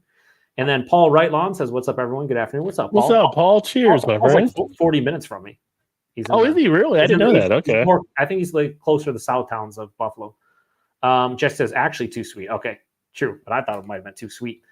And then we have Adam, who says £7 for Julius, no more like 16 for a single can of Green Machine. Whatever, Adam, 14, 16, 20, you can get them. We can't unless we trade with people, okay? Or you go to the brewery itself. You just don't hook them up. I guess you got like, what's that one like secondary site, my beer collectibles or something. I guess you could probably do the same thing, but it's like not a legit, like an actual legit site where you're buying it from a company. It's like people who go to the brewery, buy it, then resell it on this website, and then you buy it, and then they send it to you. You hope they send it to you. It's almost like eBay, but for light beer. Yeah. So, and then Craig says, I could get a small bottle at Last Beer of Cantillon, of course. And then Paul Wright says, cheers. Cheers, Paul. All right. I'm going to stop sharing your channel. But before I do so, Rod up here with 2.17K subs. See this thing where he says subscribe? Go click this if you're not subbed to Rod. Great dude, very knowledgeable of beer, and been a friend of mine in the BeerTubing community for like 10 years now. So, I can't recommend his channel enough for sure. So go check him out if you haven't. He has his Linktree here if you want to just go check out any of his social media accounts. And that was his recap of last month. Good mixture of stuff though. Good mixture of stuff for sure. I think I feel like you kind of went from like a macro to like a fried ice cream imperial stout and everything in between, Well, it's kind of like, not everybody could get like a flying fish or a Trogs or, whatever it may be, but a lot of people can get some of the other stuff. So it's kind of, you have some stuff for the people that can get everything, and then some that might be more specialized, and you just have fun with it. And then I'll be putting up more beer news type stuff again and doing some of those type videos, but I've kind of had to switch back. I know you're trying to do like things every day. For a point, I would do every day, but that just was so much stuff going on. Plus the other channel that I'm running, it kind of gets a little tough. Yeah. So like Monday through Wednesday, I'm now to the point where it's like I drop a video at 5 Eastern, and then we do the Thursday live. Yep. And I'm just kind of marking stuff out that way. So that's when the videos will usually drop. And if I get anything else extra, it'll be like a bonus surprise. Here's a video. Yep. So, but Monday through Wednesday, 5 o'clock. Thursday, 8 o'clock live. Bring your comments, bring the fun. We have a blast. I mean, bring the thunder. We're literally Seinfeld on Thursday nights because we have no idea how the show's going to go. Usually, and if Shannon's there, we just follow her, let her run the train, how she wants to run it down the track or off the track, or it's off the track every time. The canyon. every time. Hope she doesn't watch this every single time, Shannon. All right, we'll do these comments and then I'll go over my stuff real quick. So Adam says I get a Rajay deal on 12-ounce cans. Japanese collab with Green Shake. Only 650 pound was canned at the end of November last year. It's not bad. That's not At all. bad. Yeah. I don't know if it's a Rajay deal. Something needs to rein it in, Adam. But it's good. Yeah. I mean, because the Rajay deal, it has to still be within good date standards, but it's got to be a good amount off of it too. So that's probably like half price. That's probably like half. Usually, I would shoot for maybe a third to half or more or something like that. Or if you when I used to get the deal where it'd be like a case of beer for $12.99, it'd be craft beer. When I got the New Holland Cabin Fever, a case $12.99, or I got Guinness 4 Extra Stout, a case $12.99. Those are Rajay deal. Those are like Rajay deal extraordinaire. So I just tuned you out the last 45 seconds. To be honest with you. I just choose to ignore that. I literally took Todd to that place when we got together at that time, where I was getting those deals at. He ended up getting a bottle of the Golden Drock, and he was "Is it $5? Is this for real?" Yeah, that's how much it costs. He's like, "You always have these type of things. This is whatever they get in." It's yeah. So welcome to my kingdom. Well, Jesse's gonna at least check out your channel, and now I'm regretting. Appreciate you, Jesse. And then he says, "It's always had fun watching Joe. Got to dig in the fridge and see what's in store for tonight." Awesome, Jesse. Always awesome swinging by the channel. He comments all the time. He sent me some cool beer. He's just a cool dude. He drinks a lot of crazy West Coast. He gets a lot of the brewery stuff from out in California, like the barrel aged stuff. But he gets a lot of Tavor stuff and a lot of local. He drinks a lot of awesome beer, but just a good dude in general. So. All right, we'll go over my stuff real quick. So the first beer I had, I don't know if you've heard of Side Project. Yes. So they're super hyped for they're just strictly barrel aged beers. They're barrel aged beers in general, but that goes for imperial stouts and crazy shit like that. And then also their wild ales, farmhouse beers. So if you were of the channel, Curtis sent me a beer, and it was in a can from them, and I didn't know they canned any of their stuff. It was a barrel-aged Imperial Neapolitan Stout, and it was probably the best beer I've had this year so far. I gave it a 5 out of 5. It was fucking gnarly. It was there was no faults to it, really. I understood the hype off of that one beer, and I need to try more at some point to understand the hype truly, if I just, but I couldn't believe that it was that good. But my first experience was a good one, and that doesn't always happen with hype breweries.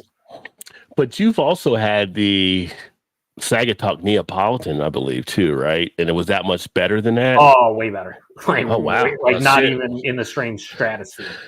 Yeah. You could tell the base beer and the barrel aging, everything was fine. It was like a blend. They took a barrel aged stout, blended it with I think a non-barrel aged stout, and then conditioned it on strawberries, vanilla, beans, and cocoa nibs. And dude, so fucking good. I want more of that beer. It was $20 a can though. So wow. Well, yeah. I mean, I wish I would have shared it I was saving it to share with the FLX boys, but at some point I was Curtis sent to me 2.5 months ago. I want to get to it before any kind of adjuncts start falling off or anything. And so I just take to a piece myself, and I do not regret a single fucking second of it. Well, it's funny you mentioned Side Project. So last year, one of the top beers I had, because with me, I rate beers I rarely ever give a 5. Yep. So last year I gave a 5 to one beer.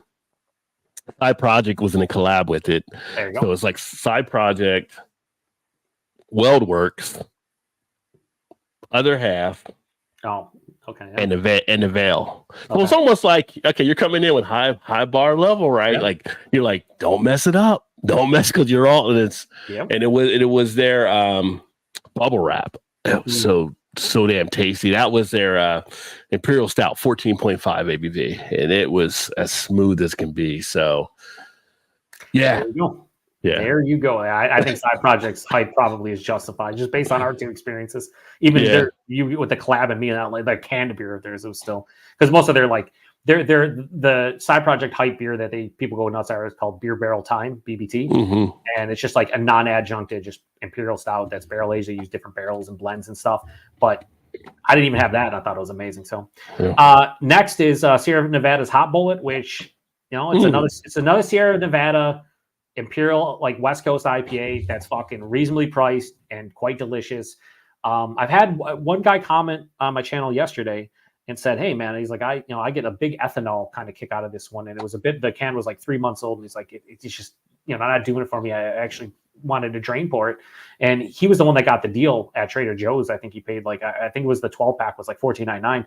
And he's like, oh, you think there's something wrong? I said, hey man, everybody's palate's different. I said, but you are like one of the first people that I've heard that said like they tasted a big boozy presence in hop bullet, like to that degree. I said, for me, I thought it helped hit the alcohol extremely well, and it was just a good West Coast IPA.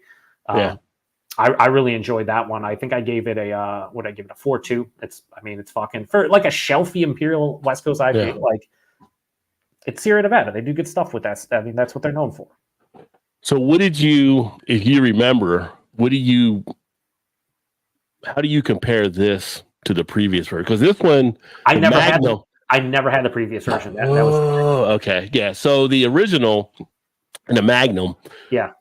It's in the name, I know, but yeah, it is a bigger ABV than what it was. Yeah, I didn't know that. In the review, I was like, is this like a variant? What is it using Magnum hops and the other one didn't? Then someone's like, yeah, no, the other one's like a couple % lower. I'm like, oh, because I never had it. But they do use Magnum hops, but it's just kind of funny they went with the Magnum and you think of Magnum. Yeah, you guys can let your own imagination go there, but it is a bigger ABV.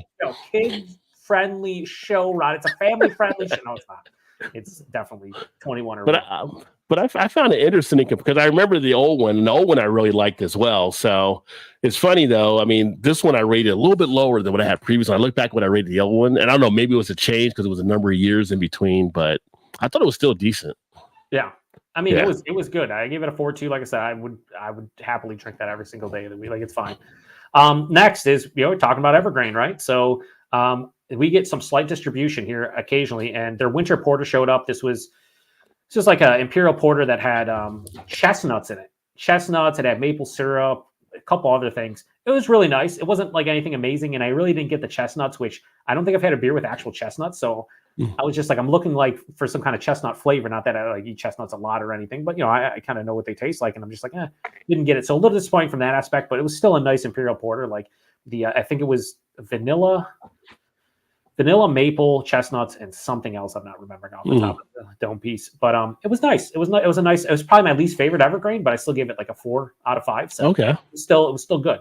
Now still good beer. It's just I kind of want. I guess for me in my mind, I was like, I want those chestnuts.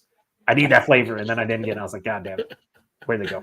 Next, well, if you put on the label, you better provide it. So that's right, especially with something unique like that where you don't see it too often. Next is one of my favorite lagers I've had in a long time. You get Schilling stuff down there, Schilling Beer Company. They do a bunch of old world styles.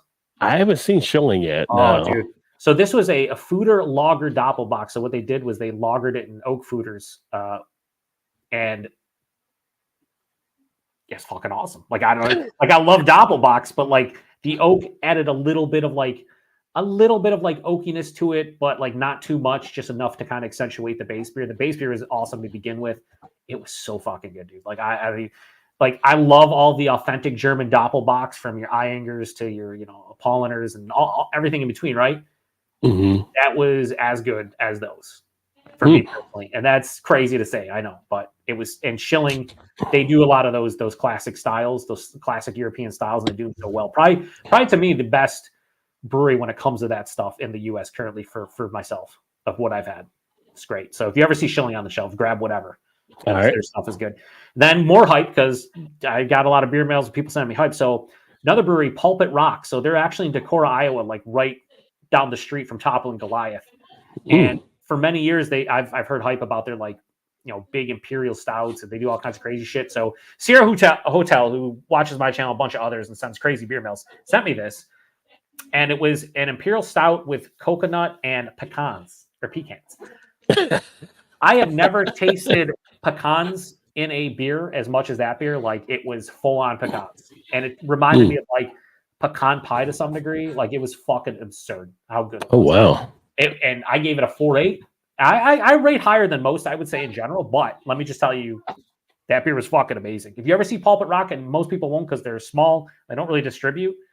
But you ever go to Decorah, Iowa, and you check out Toppling Goliath, they are not that far off, and they make some fucking fantastic stuff based on one beer like that. I have one. Right. So. And then the last is the Tasty Cake Coffee Cake Ale. Yeah. Do you remember what you rated that rating wise? 3.75 on that one. Okay, so I gave it a 3.1. Wow, you went lower there because of that finish. Without the finish, I would have been right where you were, like 3.75. Was the finish that you had, was it like kind of like a stale type finish? It was like a twang, almost tart, but not really.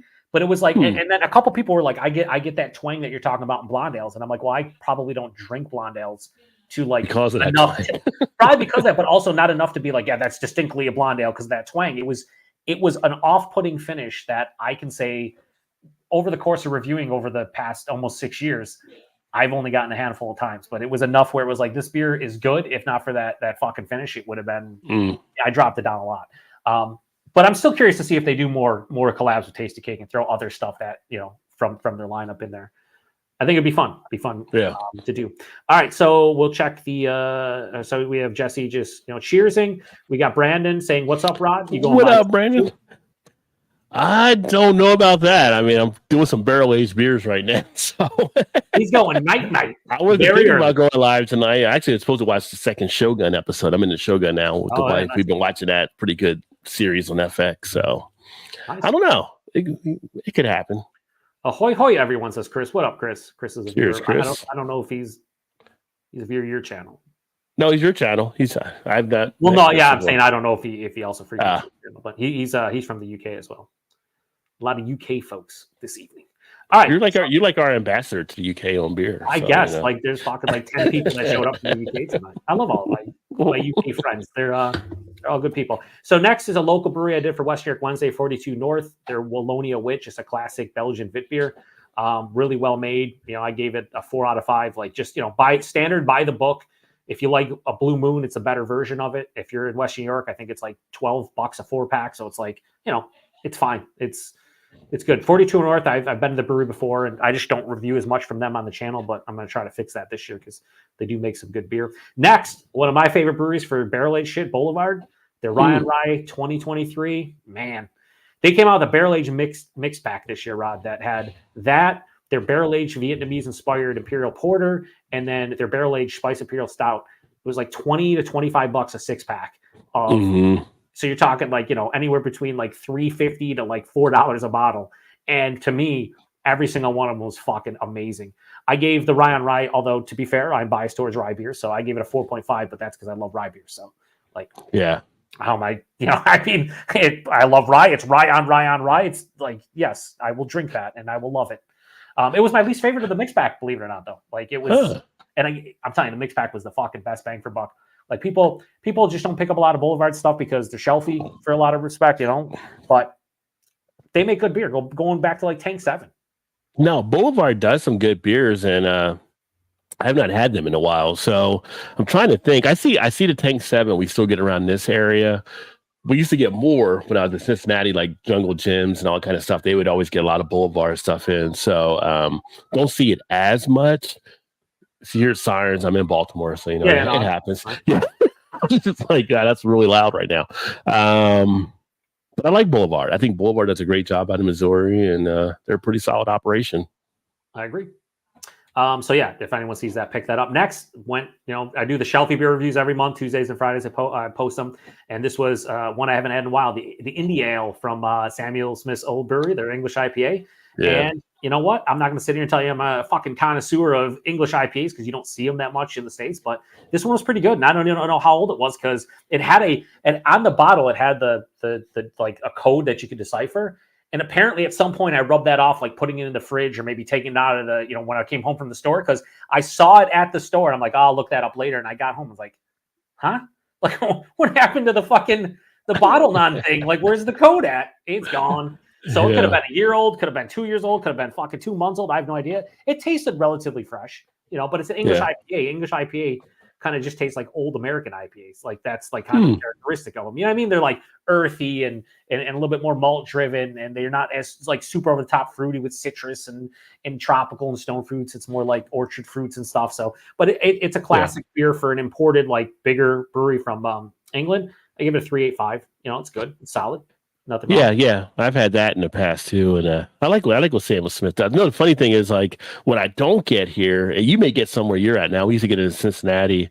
Innocent Gun. Like I used to like Yeah, a lot of their barrel finish. I can't get those here that I've seen yet. So they didn't I kind sell of miss well. those. I remember there was a local chain of beer stores that would always have them on sale, buy one get one free for the 6-packs or the 4-packs. They had trouble selling those at buy one get one free. Like they would be in the clear bottles and shit. It was crazy. It was crazy, and I like their stuff, but yeah. The last thing in the row here is from Jackie O's, which I know you're familiar with. Jackie O's, the Champion Ground bucket was. I always say I don't have a bucket list because I don't. I've never sat down and been like, "Hey, I'm going to make a bucket list of beers I've never had." But that Champion Ground would have been on it. Do you remember Johnny from Crafty Beer Reviews, who was out in Cleveland? Yeah. So I used to watch his channel. I hung out with him a couple times in real life, and he always talked about how good of the beer that this is a barrel-aged imperial coffee stout, and he used to tell me how good that beer was. And I was like, all right, I never got a chance to try it. So when I went to Cleveland towards the end of 2023, and on the way home, I stopped at a place that had a bunch of different stuff, including a lot of barrel-aged Jackie O stuff. So I picked 4 of them up, and that was one of them. And yeah, it's fucking divine. It's a great barrel-aged imperial coffee stout. I gave it a 4.75. Like, I've been drinking some crazy barrel-aged beers, so all my ratings are super high because they're all fucking things I've wanted to try and all delicious and they're in styles I want. So like you see something like that, I'm like, it's going to be high because I know it's going to be good. Jackie O is one of the more underrated barrel-aged programs in the country, 100%. Yeah, there's a reason why they medal so well at Great American Beer Fest stuff. They make good beers. If you're ever near Athens, Ohio, it's definitely something you want to try to check out or check out some of the stores to get some of their stuff. Yeah, if you're in Ohio, period, like they have them all over the state. Like at the stores carry their stuff. So if you're in Ohio not drinking Jackie O stuff, you like barrel-aged beers, I don't know what you're doing. Next, we have from the smoke beers from Schlenkerla. Can't go wrong there. Their Rotbier. So this was one of their newest releases from last year, and it was the first smoke beer I can honestly say I'd rebuy and I like. Wait a minute, the first one? The first smoke beer that I could say that I have enjoyed, because I'm not a huge smoke beer guy. You haven't had any of their other ones? Oh yeah, I have. And you haven't enjoyed them? I mean, they're not like that. I don't know what's going on right now. I don't like smoke beer. I just don't. Now I'm starting to get more into it. Yeah, but I don't I don't really care for them as much. I don't. Like you said, all the cream. I'm all the smoke. Give me all the smoke. Like as soon as you say Slen, I'm like, I'm in. Don't even gotta say the Curla. I'm in. That's the thing. A lot. I feel like smoke beers are love or hate, right? Like either you fucking love them with a passion, or you're just like, not for me. It's more not for me. But I've been trying more, even non-Schlenkerla stuff, and I'm starting to develop a taste for them. That root beer was kind of more mellow at kind of my speed. It wasn't heavy with like the campfire smoke. It wasn't over the top with like the meaty smoke. It was just a nice gentle smoke. I think it was because there's cherry wood, and cherry wood isn't as intense. But it was really good. I gave it 4.35, which is probably like a 5 out of 5. There you go. Okay. Like a 5 out of 5 for someone who likes smoke beers, I guess. But maybe not, because again, you're talking a lot of people like the classic Schlenkerlas that are heavy on the smoke. So people might think that's weak. Next, I did a collab between Bellwoods out of Toronto, Ontario, Canada, and other half their Myler Shark. Another fucking great beer. Triple IPA, just absolutely delicious. The other half Bellwoods, 2 of my favorite breweries, period. Fucking just, not much to say about it. Just fucking tropical fruit bomb deliciousness. High alcohol, well, pretty much everything you want out of triple IPA. Gave it a 4.45. Everything's high. Next, the classic from Bell's, their Kalamazoo. When's the last time you had Kalamazoo stout from Bell's? Do you remember? At least like 4 or 5 years, probably. It's been a long time. So same thing for me. I remember it was probably like 8 or 9 years for me, because I remember when Bell's first showed up and I got like one of everything when they first started distroing here. And that was one of them. And a lot of people are turned off because it says it's brewed with brewer's licorice. So people are like, oh, black licorice, it doesn't have much licorice at all in the taste. It's just a well-made, old school, like American stout with a little bit of licorice, but mostly just, it has a nice bitterness to it. It's just no adjuncts. It's just, hey, here's how beer was 10 years ago or 12 years ago. Like this was what a stout used to be, just like a regular stout. It was solid. It didn't blow me away or anything. I gave it a 3.95. Like I said, good beer. I'm surprised they keep in their year-round lineup, though. It must sell well. Yeah, I think it does. But speaking of Bell's, you know what month it is? Oh, Jesus Christ! It's March. No. No. Which will actually set up a battle of the beer, because I've not done the Eclipse. So I might have the Eclipse versus the original, I think. I like the Eclipse. I reviewed the Eclipse and I actually liked it. It was way See, better than the you're coming around. Just had to find the right way to get you in the door. Fuck Oberon. Fuck that fucking mix pack they released last year. Could suck it. That fucking trash. Anyway, I love how many people come to my channel and are like, "What? I love Oberon." I'm like, yeah, to each their own, man. To each their own. This basically Juicy from Big Ditch. Big Ditch, one of my favorite local breweries here in Buffalo, and that beer was probably the most spot on name of a beer I may have ever drank. Like it tasted like fruit juice at 9%, but not in a sleazy, I hate to say, like Southern Tier New Belgium way where it's like natural. It was just like the actual hops producing a juicy character. It was 9%, tasted like it was 6. It was insane and absolutely delicious. I gave it a 4.4. One of the best local beers I've had in a hot minute, honestly, for a hop forward beer. We'll go to comments real quick. We got one from Caleb. He says, Rod, what are your go-to beer or food spots in Baltimore? Been once last year and found Max's Tap House with good beer selection. Enjoyed the Bunnies and Bubbles chicken spot for food. Oh, nice. So it's funny you mentioned that. So last year, one of my viewers and subscribers and friend now, Dr. Didi over on the channel, he actually came up to Baltimore. So we got together at Max's Tap House.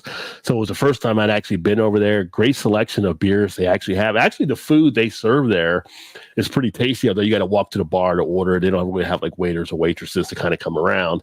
But if you want to get a selection of Baltimore type beers, that's a great spot to actually go to have their draft list. But Guilford Hall Brewery is probably my go-to spot now because for me, doing the beer reviews, I get all the different regular types of stuff from all the different breweries, and being able to go to a place where it's like, you know what, we're not going to cater all that. We're going to go ahead and do this type of traditional type brews and stuff like that and everything. Great food. Last time we went there, we actually met the head chef that came over to our table. It was kind of, I think last time I went in, it's kind of funny. I think somebody realized I actually did beer reviews or something like that. And I wasn't really doing anything to shoot beer reviews there, but I kind of post stuff, like take a couple pictures stuff. So we ended up meeting the head chef. We ended up meeting the general manager. All these people were coming to our table. They're giving us samples of different stuff. My wife was like, what the hell is going on right now? I was like, I think they realize I'm a beer reviewer, maybe. I don't know. So, but the Guilford Hall Brewery is pretty solid. I need to get over to, and I haven't been there yet. I don't know why. I just haven't gotten over there yet. But it's funny because I see Kyle doing beer reviews from them. I think, Joe, you may have done beer reviews from them. But Pariah. No, they don't send me. No, I'm a trash. Only the cool guys get it.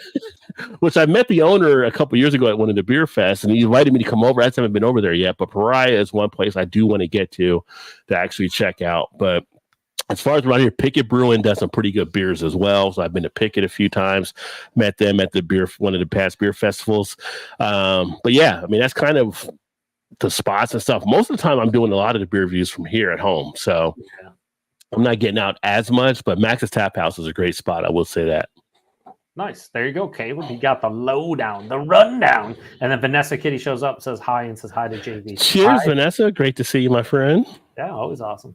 Even if it's on Rod's channel. Vanessa's stout 365. She's all stout. All stout so, yeah, all day long, sons. So the next beer then from everywhere, it's a bourbon barrel aged imperial hot cocoa stout called It's in the Air. Yeah, it was pretty good. Gave it a 4.65. 4.65. It was pretty good. Pretty good. Tasted like an imperial hot cocoa stout. Yeah. Everywhere does some awesome stuff. They're like one of the breweries out west in California that like are doing like a lot of like beers like this, which is like, you know, like new school West Coast IPAs, but then they just do shit like that. That's like, oh, okay, all right, cool. You know, you go from a 6.5% West Coast IPA to fucking 14.5% Imperial hot cocoa stout aged in bourbon barrels. All right, cool. And they do them both well. So there you go. The next one was the Boston Lager Master, which we already talked about. Unnecessary. If I could use one word, it's just unnecessary. What was your score on it? I gave it a 3.5. Okay. You weren't too far off then. Yeah. Yeah. And I gave I think I gave the OG like a 3.7. Yeah. So yeah, it's about a quarter point worse than what I remember being for what I want out of it. So, not bad. But also unnecessary. Next, double. So here's the Hop Butcher one where I was like, where the fuck is the Candon date? Their double milk stachio. That's their imperial, basically pistachio chocolate stout, milk stout. I liked it. I gave it a 4.1. However, that beer and the regular milk stachio, their mouthfeels for me just don't do it. Like in that beer specifically, it's like the carbonation is more carbonated than I want out of something like that. I want it to be a little creamy and smooth, and I feel it's just like a little bit too harsh with the carbonation. Like that carbonation would work well in many other styles, but in that specific beer, I'm just like, I want something soft and creamy. If you're talking about imperial pistachio milk stout, like that with chocolate, like I want a creaminess to it, and it's a good flavor. Just not a huge fan. Kind of missed on that mark for you. Yeah, the mouthfeel just kind of is one of those things where it's lacking, right? And then the last note. Oh, I was going to say, quick note about Hop Butcher, just to throw it out there. If you're ever in Chicago area, because I've had the pleasure last year of actually going to Hop Butcher, definitely recommend. They do a great little setup. I told Todd about when Todd and them went. I was like, go to Hop Butcher, but they don't serve food there. But right across the street, there's this place called the Bad Apple. Oh. Probably one of the best hamburgers you'll get anywhere in the country. I swear. Todd, when I told Todd came back like, I can't believe these hamburgers were as good as you actually said they were. So it's like right there, catty corner to the thing. But Hop Butcher does a great job, a great setup. And coming from the source there on draft, their beers are so good. But that's definitely recommend. That's a goal for me at some point in the next year or two is get out to Chicago and check out the digs for sure. And then get, pizza, Chicago dogs, hamburger at the Bad Apple, a bunch of stuff, and check out the sites and whatnot. Last beer of the list was Fred's Roggenbier, rye lager from OEC. I don't know if you get OEC down there. Yes, actually I think I told you before we had their, what was the ship one they have? I had the dark lager version.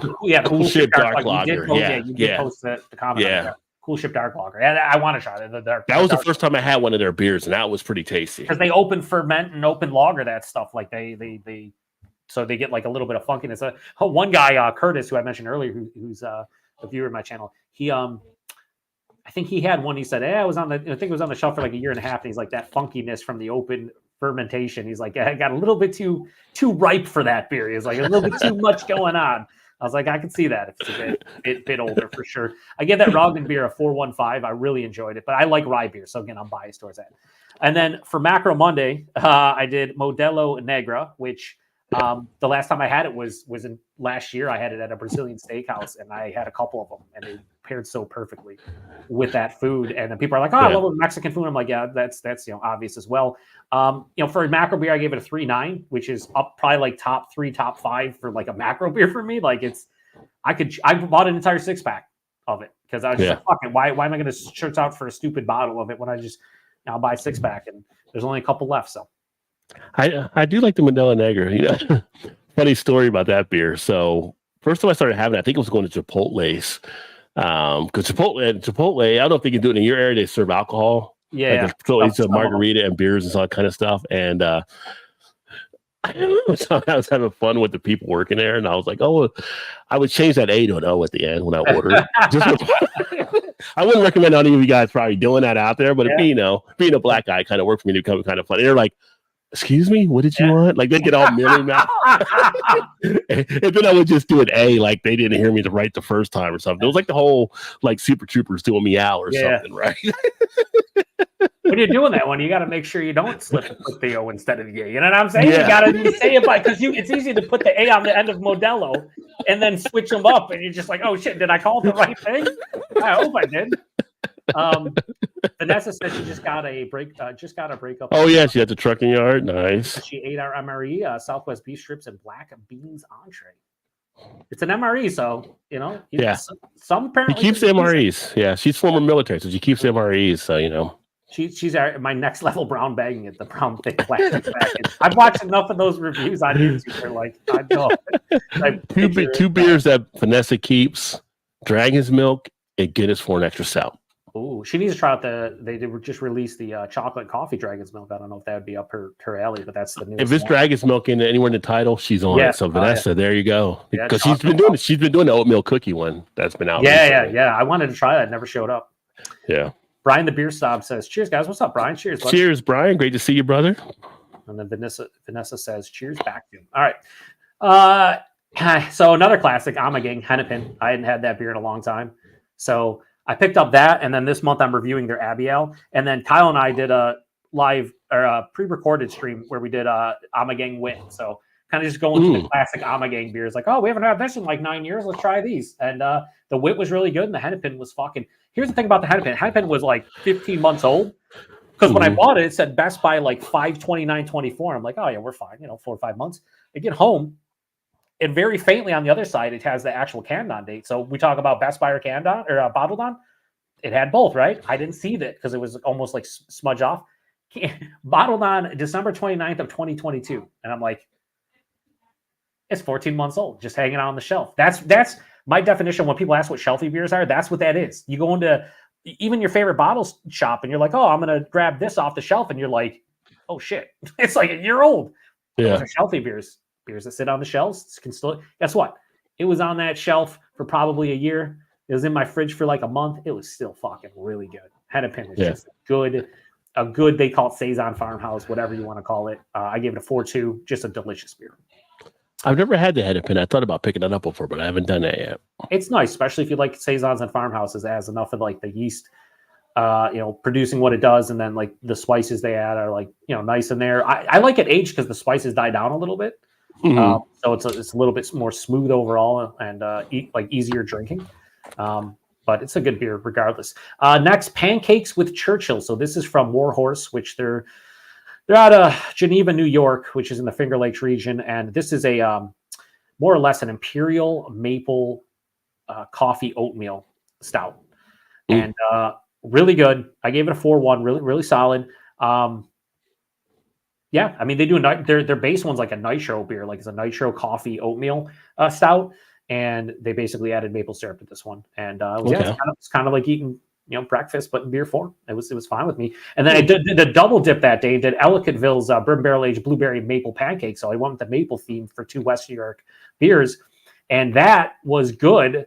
But I thought the base blueberry maple pancake was actually better that I had many years ago. So I thought the barrel aging was a little bit too strong. The beer's only 7.5%, and when you get like a barrel aged beer that like you throw a 6.5-7% beer into, if it's in the barrel for a substantial period of time and it's a lower ABV beer like that, it seems like it dominates. It dominates. Still good, still really tasty. I prefer the non-barrel aged version. Or if they were to barrel the age that next time, put it in the barrel for like 3 months or 4 months. Let some of the characters in there, but not like they said they age it for at least 6+ months. It was too much. Whatever. Too much. Vanessa says, I was the Arctic cold weather extreme inspector for the development of the MRE in the early 80s. That's pretty wild. Yeah. That's cool. Yeah. She says, does the caffeine in the coffee stout survive the process? I think they do, but I don't think fully. Like, I think it's just a percentage of it. Which is funny because I like review coffee stouts sometimes at night. I'm like, I probably shouldn't be doing a review right now, like 10 o'clock, because I don't know if I can go to sleep when I need to. You done but I do. But I go to sleep, so you done messed up, Ron. That's what you're saying. It's like, oh boy. So the next, I've been doing some non-alcoholic beers here and there. I did Sierra Nevada's Trail Pass IPA last month. So this month I did the Golden, and believe it or not, I enjoyed the Golden more than the IPA. Now, the reason why is I thought the Golden Ale mimicked an actual blonde/golden ale better than the IPA did. The IPA tasted to me like a pale ale or a session IPA that was non-alcoholic, where the Golden Ale actually tasted like if you just made a non-alcoholic blonde or golden ale. So I thought it was better for me. Neither of them were great. I think I've had better from like the Athletic and Untitled Art and so forth. Yeah. I gave it a 3.7, and I gave, the IPA like a 3.5. So a little bit better, but I think Sierra Nevada, there's room there to step up their game with the non-alcoholic stuff. Which is pretty interesting because you're not a big golden ale person. So kind of you would think that the IPA might have been more to play for you. But and that's what I said. I'm like, I don't drink a ton of the blonde/golden ales. And I'm like, I would assume that being Sierra Nevada, that the IPA would have worked better for what I'm looking for from them, but also for my own palate. And it just wasn't the case. So, but it's still, they're still fine to try. I mean, they're, reasonably priced at like $10 a 6-pack or whatever. Like, if you can get a single, it's worth trying if, you check out non-alcoholic beers from time to time like I do. Yeah, the NA beers are interesting. Last month or January, I keep forgetting it's March now. I had the co-founder of Go Brewing on, and we did an interview with him. Yeah, and I did some of the beer reviews on their beers, and the taste now compared to what it used to be, it's like, okay, I can see Come a enjoying long way some of since these when I want to break. Oh, dual and sharp. So that was like Yeah. that was the rough days back then. Gross. But now it's like, you know what? If I'm designated driver or I'm out somewhere, or I just don't want to. I want to taste, but I don't want to drink beer because health or calories, whatever it may be. I can see myself enjoying some of these. I think the thing they run into sometimes with some people, though, are just the cost position of it. It's like, because I know some people have reacted like, well, I'm going to pay $10 for a 6-pack. I'm going with the alcohol versus the non-alcohol. And so they still got to deal with that kind of dilemma in there. But I think, like you said, you pick up a can or something like that, everything, it's worth a try. That's pretty much the main comments I get is like, oh, well, I'm not going to spend that. So like at the end of reviews, when I do the price point availability, I'm always like, look, I know a lot of you out there probably not going to buy this unless it was like $1 a can or something. But I'm like, if you're somebody who, like you said, you're looking to be a DD, or you're just like me with my valve where I can drink like 1 beer a day, sometimes 2. If I want an actual beer, another beer, like I can drink these because there's less than 0.5. So, but you're going to pay the similar price because of the process to remove the alcohol and what it takes to get to that level. So it's like, I get why they're more expensive, but the average person is not going to understand that and be like, yeah, I could pay the same price. Like I could buy this 10 or 11.99 6-pack of this non-alcoholic IPA from Sierra Nevada, or right over there, I can buy that Hot Bullet 9.5% for $2 more. Right. I get it. Like I get it. And speaking of non-alcoholic stuff, by the way, just to get your feedback, so I saw White Claw, which White Claw went to a non-alcoholic version. I'm like, at that point, aren't you just a high-priced LaCroix? Yeah, like, why would I want to buy White Claw if there's no alcohol in it? I'm just moving. That is like one of the dumbest things I've ever thought. What are they doing? What are they doing? And anyway, my brain can't even process what you just said. So the next beer I had was Rogue's Chocolate Nitro, or Chocolate Stout Nitro. I've had the OG, I've had the double chocolate, and the chocolate nitro was solid. I don't think anyone needs to pick it up if you had the regular one. The double one's superior. And in fact, I've been posting on Instagram more every day, posting, the reviews and whatnot. And Rogue actually responded or posted a comment, and they were like, we've always contemplated doing the double chocolate nitro. We might have to do it. And I'm like, please. Because like if I want a nitro from you, that's going to be at the double chocolate stout, because that's a superior beer, in my opinion.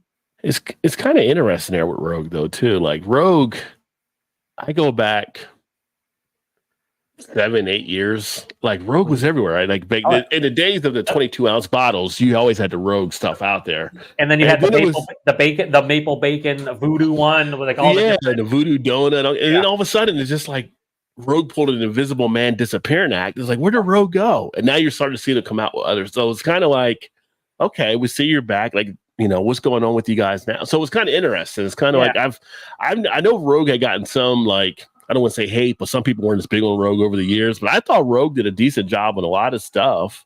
But when you put that many beers, you're going to have hit and misses. I always thought they were more expensive because they would always like wherever I'd shop around here, they'd be on the West Coast aisle. So you'd have it would be like Washington State next to Oregon, next to California, and it'd be like a Rogue bomber next to a bomber from Lagunitas, next to a bomber from like Stone or whatever, and then you do the price point, and it'd be like Lagunitas Imperial Stout, $4.99 a bottle. You look at the Rogue one, shit's $7.99 or $8.99. You're like, huh? Why am I paying double the price when Lagunitas is probably going to be just as good, if not better? Lagunitas was the brewery that just screwed up the whole table. Like everybody else was going to price. Lagunitas, like, you know what? We're undercutting everybody. Yeah, pretty much. Next, we did. I don't know if you've been seeing any Trillium in your area, but they get light distro. This was their double dry hop Melcher Street, which is like one of their classic IPAs, and it was good. I gave it a 4.15. But it was one of those beers where I don't know if you've noticed this with like double dry hopping. I always feel like the aroma is way better than the taste with double dry hopping, which is double dry hopping helps out the aroma, so it's more intense and like in your face. And that's what happened in this beer. I drank it and I was like, man, if the nose carried over, this is like fucking amazing, but it didn't. So still really good, but one of those beers that let me down from the aroma to the taste, which happens a lot for me with double dry hopping. Yeah. So I guess I just need to keep that in mind when I buy them. And then last but not least of this row, Masthead Brewing Company out of Cleveland. Their bourbon barrel aged baseball bat. So they did the whole theme of the old school peanut butter jelly time with a baseball bat, the whole meme from fucking 15, 20 years ago that like Family Guy riffed on and everything.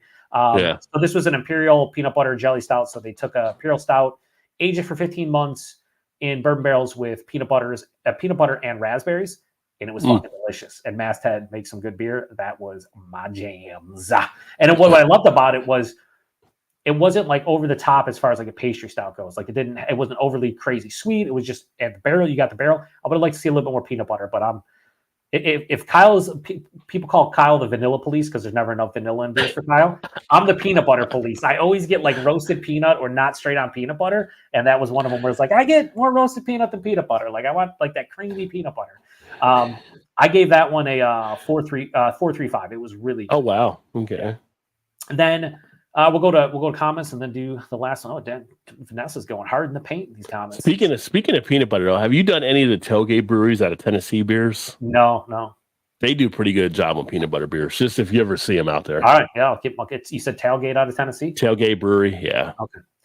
Vanessa, so if I buy the Stokes espresso shots and add several to those coffee shots, it could be interesting. You might be. Well, she's always up anyway because she has insomnia. Plus, you might be up a little longer than expected. Yeah, it might be very interesting. This says that there are any non-alcoholic stouts. Yeah, I would like to try one in a beer batter. They're Untitled Art has done some. Athletic Speedway Stout did one. L Smith. I want to get my hands on that, dude. We don't get the L Smith here. I need that. So yeah, Speedway Stout if you ever see it. But there's definitely non-alcoholic stouts out there.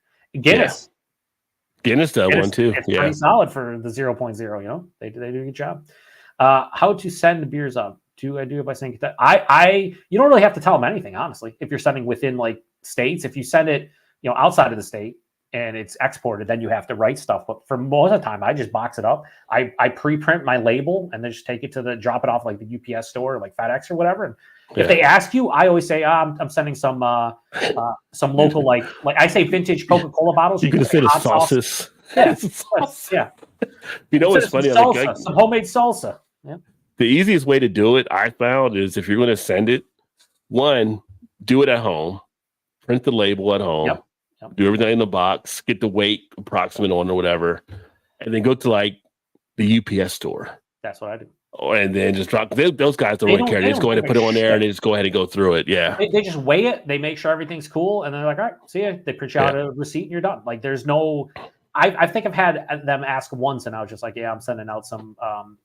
We have a local drink here called Loganberry. It's like a non-carbonated, like basically like a soda pop, but it's non-carbonated.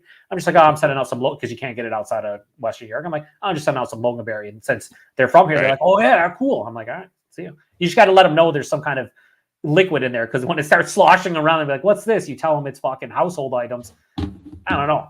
They might get a little bit suspicious. Yeah.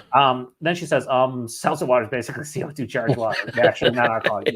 Yeah. I don't know what Carl's trying to do over there. I'm like, you're just But if people are going to pay for it, that's on them. That's Joe would say. Yeah, it is on them. I have not said that. A higher pure chocolate percentage could be nice. She also says pure chocolate powder is fun to cook with. You get to make the chocolate concentration pretty high. A dark chocolate fudge brownie with blueberries. All right, Vanessa, come on. Like, now I'm hungry. Damn it. He does that all the time with our show. Jesus. Unbelievable. He says, funny thing, all Lagunitas did is actually just charge a decent price. Yeah. I agree. I agree. But everyone charged way higher. So it was just like, I'm going to buy this Lagunitas stuff. And then she says hi to Paul, and then Paul says peanut butter jelly stout paired with homemade potato chips. Jesus Christ, man. I didn't even think about that. That would have been great. I probably had chips when I was drinking that. She says, I will search the Guinness stout.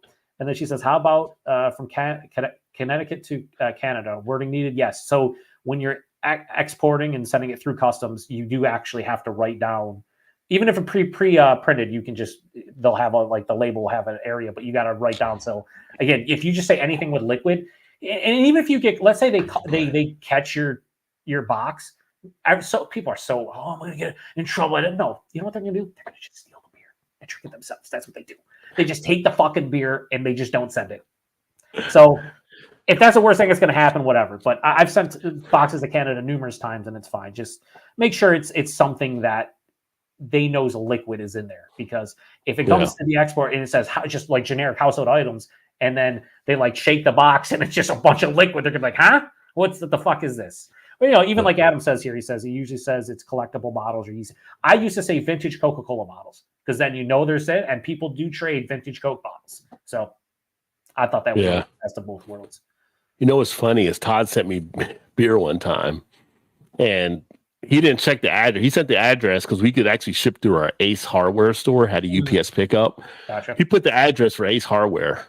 And I'm like, I didn't get your package. He's like, well, it said it went to so. It's like, well, that's the store. So I go to the store, and I gotta admit, Ace Hardware has some honest employees. So I went to the store. They had the box. The box was open. They saw it was beer. None of the beer were taken. And I'm like, some guy was probably like, if he's not here by 7 o'clock, I'm taking this box home, right? Like probably, but they were all honest about it. Can't blame them. Take all that shit and drink it. All right, so well, that's nice that they were honest. You know, I mean, you know, I've been.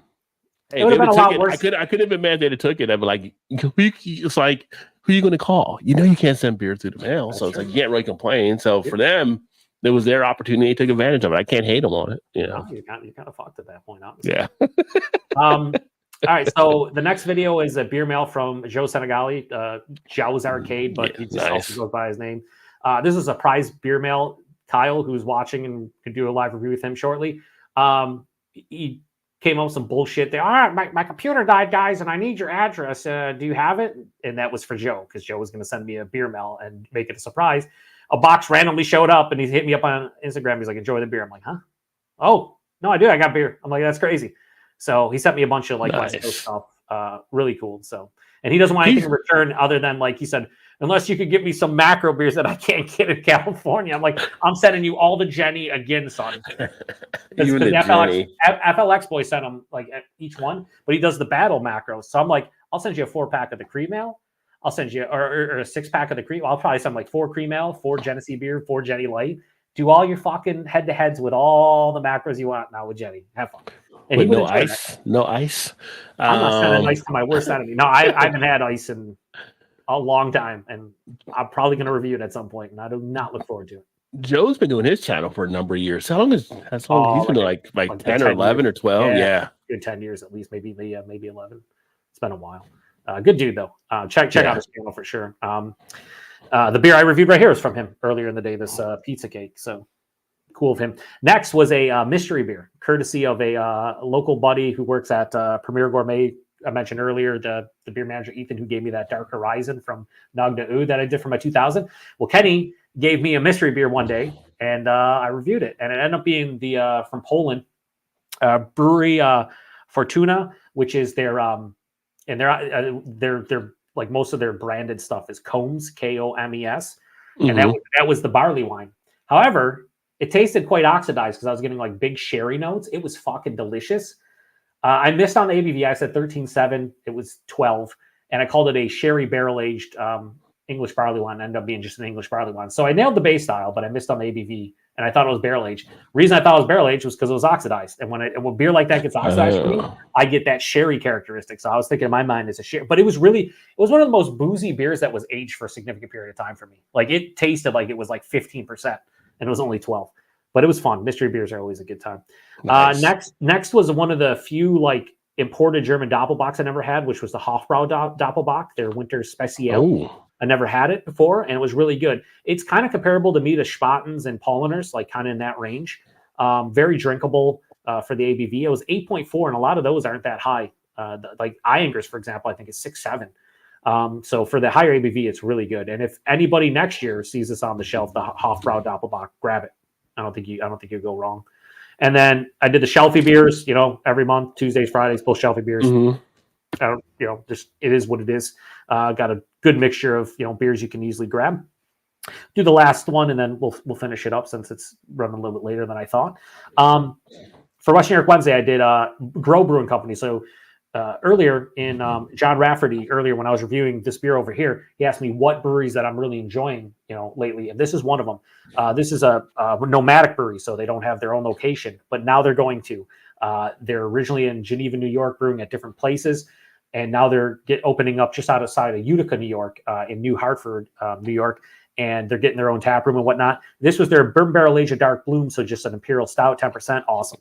It tasted, in the review, I said it tasted like, if there's such thing as like a bourbon soaked chocolate vanilla cream, you would get like a box of like Russell Stovers, but like a better version of Russell Stovers, like a local chocolate beer. And then that aforementioned Curtis was like, yeah, they have those at like Woodford Reserve. Actually has those candies. They do their own bourbon, like chocolate caramel or chocolate vanilla candies. I was like, wow, I didn't even know those existed, but now I want to try them. So now I'm going to have to get them because that's exactly what it tastes like. I gave it a 4.5. It was fucking awesome. That Winter Special, I gave it a 4.25, and that Combs, I gave it 4.55, and that was doing it blind. That beer is such a shelfy imported beer, that Combs. I don't know. Last one, because this was the final review of February. It was my 2000, the Dark Horizon First Edition Nagna'u, given to me by the beer manager of my local bottle shop. This beer was, I believe, brewed in 2006, packaged in 2007. The thing was almost 17 years old. Oh, wow. And was fucking delicious. Delicious. 4.75 out of 5. The only thing affecting and not be getting a 5 out of 5 was it almost had no carbonation, which to be expected. Yeah. It's almost 17 years old. And I'm sure it didn't have tons of carbonation to begin with, a big beer like that, 16%. Absolutely fantastic. You've had Nagna stuff before, right? I have not had them as of yet. I've been trying to find them, but I have not. I was starting to get them in Cincinnati before we moved. I haven't seen them anywhere in Maryland yet. Okay. They used to get a ton of distro, and you don't see as much anymore. So, that's pretty much it for my recap there. But so the last thing we'll do is of any of the beers, what kind of stood out, good or bad for you, Rod? Like your favorite of the month, your least favorite, anything that disappointed you, anything that kind of surprised you in a good way? Well, I mean, Untitled Art was one that really stood out for me as far as on the sour side of things. As far as any surprise, going back to the macro, the drinkability still, the Miller Genuine Draft is still amazing. I can say, if I wanted a throwaway beer, I could actually see myself putting a few of these in the fridge to actually sit back and enjoy.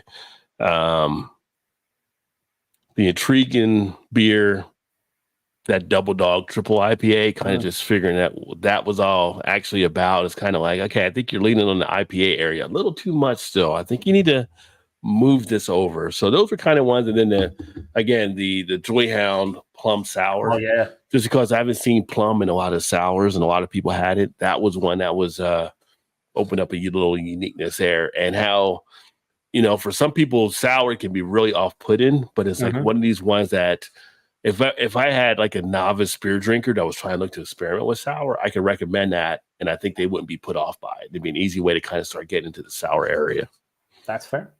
Yeah. All right, we'll read the comments. I'll do mine, and then, I mean, if you want to do any beer news, or you do it on your show, we don't have to do beer news and beer releases and stuff. Whatever, we can just. It's up to you, dog. I'm your guest. I love this because I miss the days when we used to read our comments when we used to do it. So I love seeing you actually go through comments now.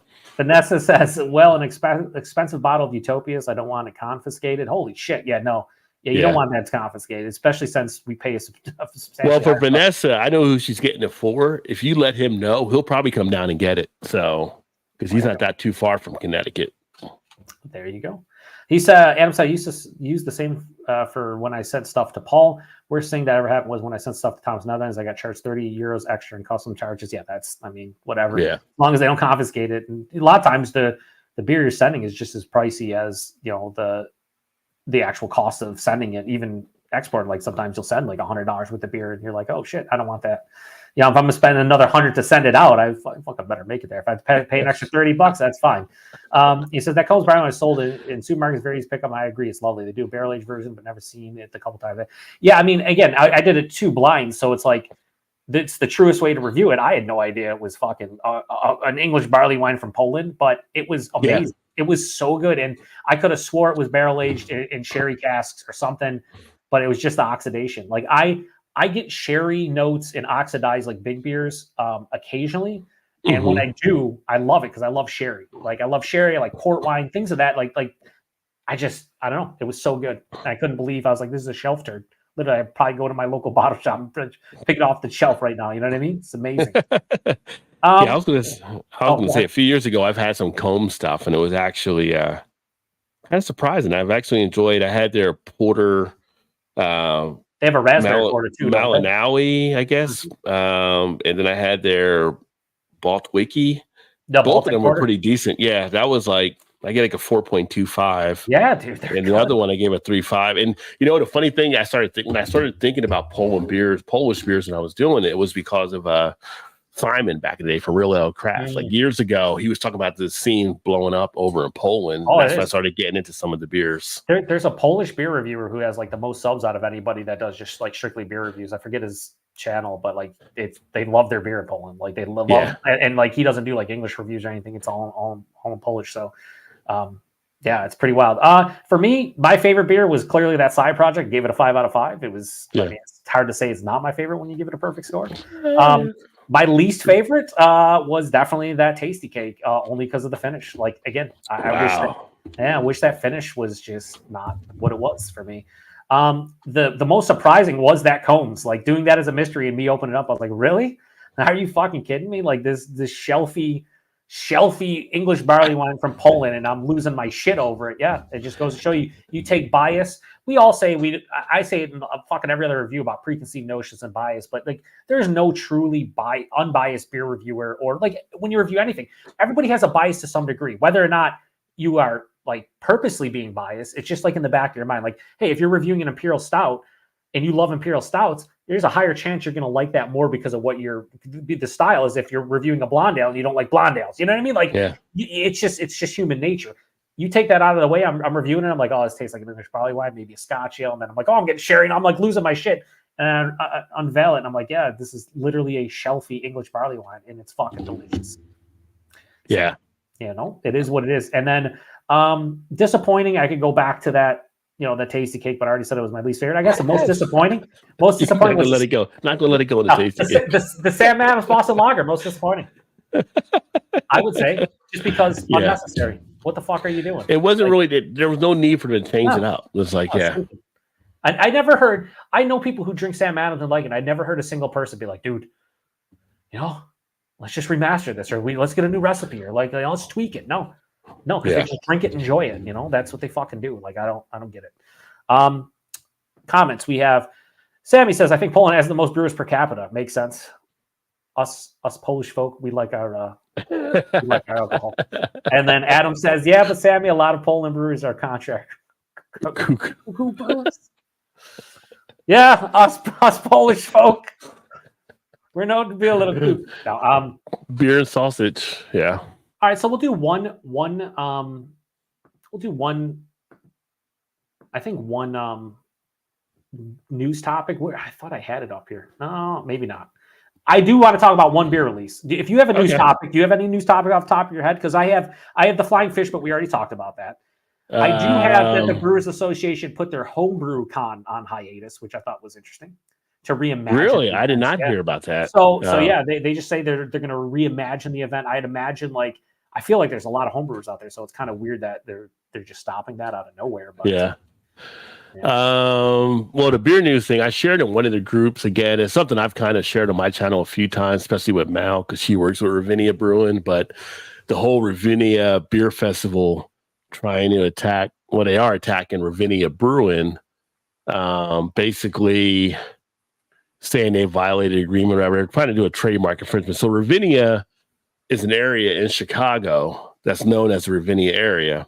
Okay. But the Ravinia Music Festival is trying to take basically control of the name. And because they said that Ravinia Brewing had someone playing music one time, it was like this whole musical type thing. And they're trying to go, this music festival has like deep pockets. Like they get people in like, what's the chick's name? Can't remember her name now. Bass Travis Kelsey. People are like, how do you not know her? But you know him. Like, yeah, you know, it's like they get top-notch musical artists, and you're going after a little brewery over this whole thing. And it's kind of splitting up the community now. So the whole community is in a type thing. So it's kind of like, I feel like it's kind of a crazy type event. So I've kind of been putting stuff out there. If you're in the Chicago area, make sure you're supporting Ravinia Brewing type thing. And they got into a whole trademark type stuff. And it's just like kind of a crazy thing. But the craft beer conference, that's coming up in Vegas in April. That's been kind of curious and stuff. You mentioned the homebrew thing being put on the side, but from my understanding and from people I've talked to that attended last year, the craft brewing conference has issues with some of the things that were happening down there. There was like we talked about diversity earlier, but there was ways that were like people were feeling not welcomed. No. between not just race or gender or different type things that were coming up. And so people were wondering how that was going to be addressed, and it really wasn't. So people are kind of curious for this year how that's taking place. I'm kind of waiting to see, because I was thinking about going out to Vegas for it this year, but I'm waiting to see how they actually respond to that taking place out there. So it'll be interesting. Yeah, I don't know. Yeah. That's shitty about the festival. That's dude. The whole trademark thing is just, or the copyrights and like all that. I don't understand. Yeah, if people Google Ravinia Festival, or on my channel, I have a video on it too. But Ravinia Festival versus Ravinia Brewing, you'll see all the details out there. It's like, it's kind of crazy and what they're trying to go after them for. And it's like, and they're a small brewery. They don't have deep pockets, and everything. And it's just like they're attacking them for one of their beers because it was a Goza, and it was like something where they had keys and a person playing the piano on a can. They're saying they're infringing on them because they're Ravinia Music Festival, but you can't a musical image on your thing, so people think it's us. How do people think a musical festival is a brewery? Like, seriously, like, this is worse than the whole Keystone versus Stone type thing. No, I forgot that happened. That was horrible. It's like you're really reaching here. You're reaching big. You're just trying to dominate a fucking small brewery that doesn't have deep pockets. Like it's trying to assert your authority in the situation. It's like, dude, if someone's fucking up a brewery and a music festival, they have bigger problems. Okay, bigger problems.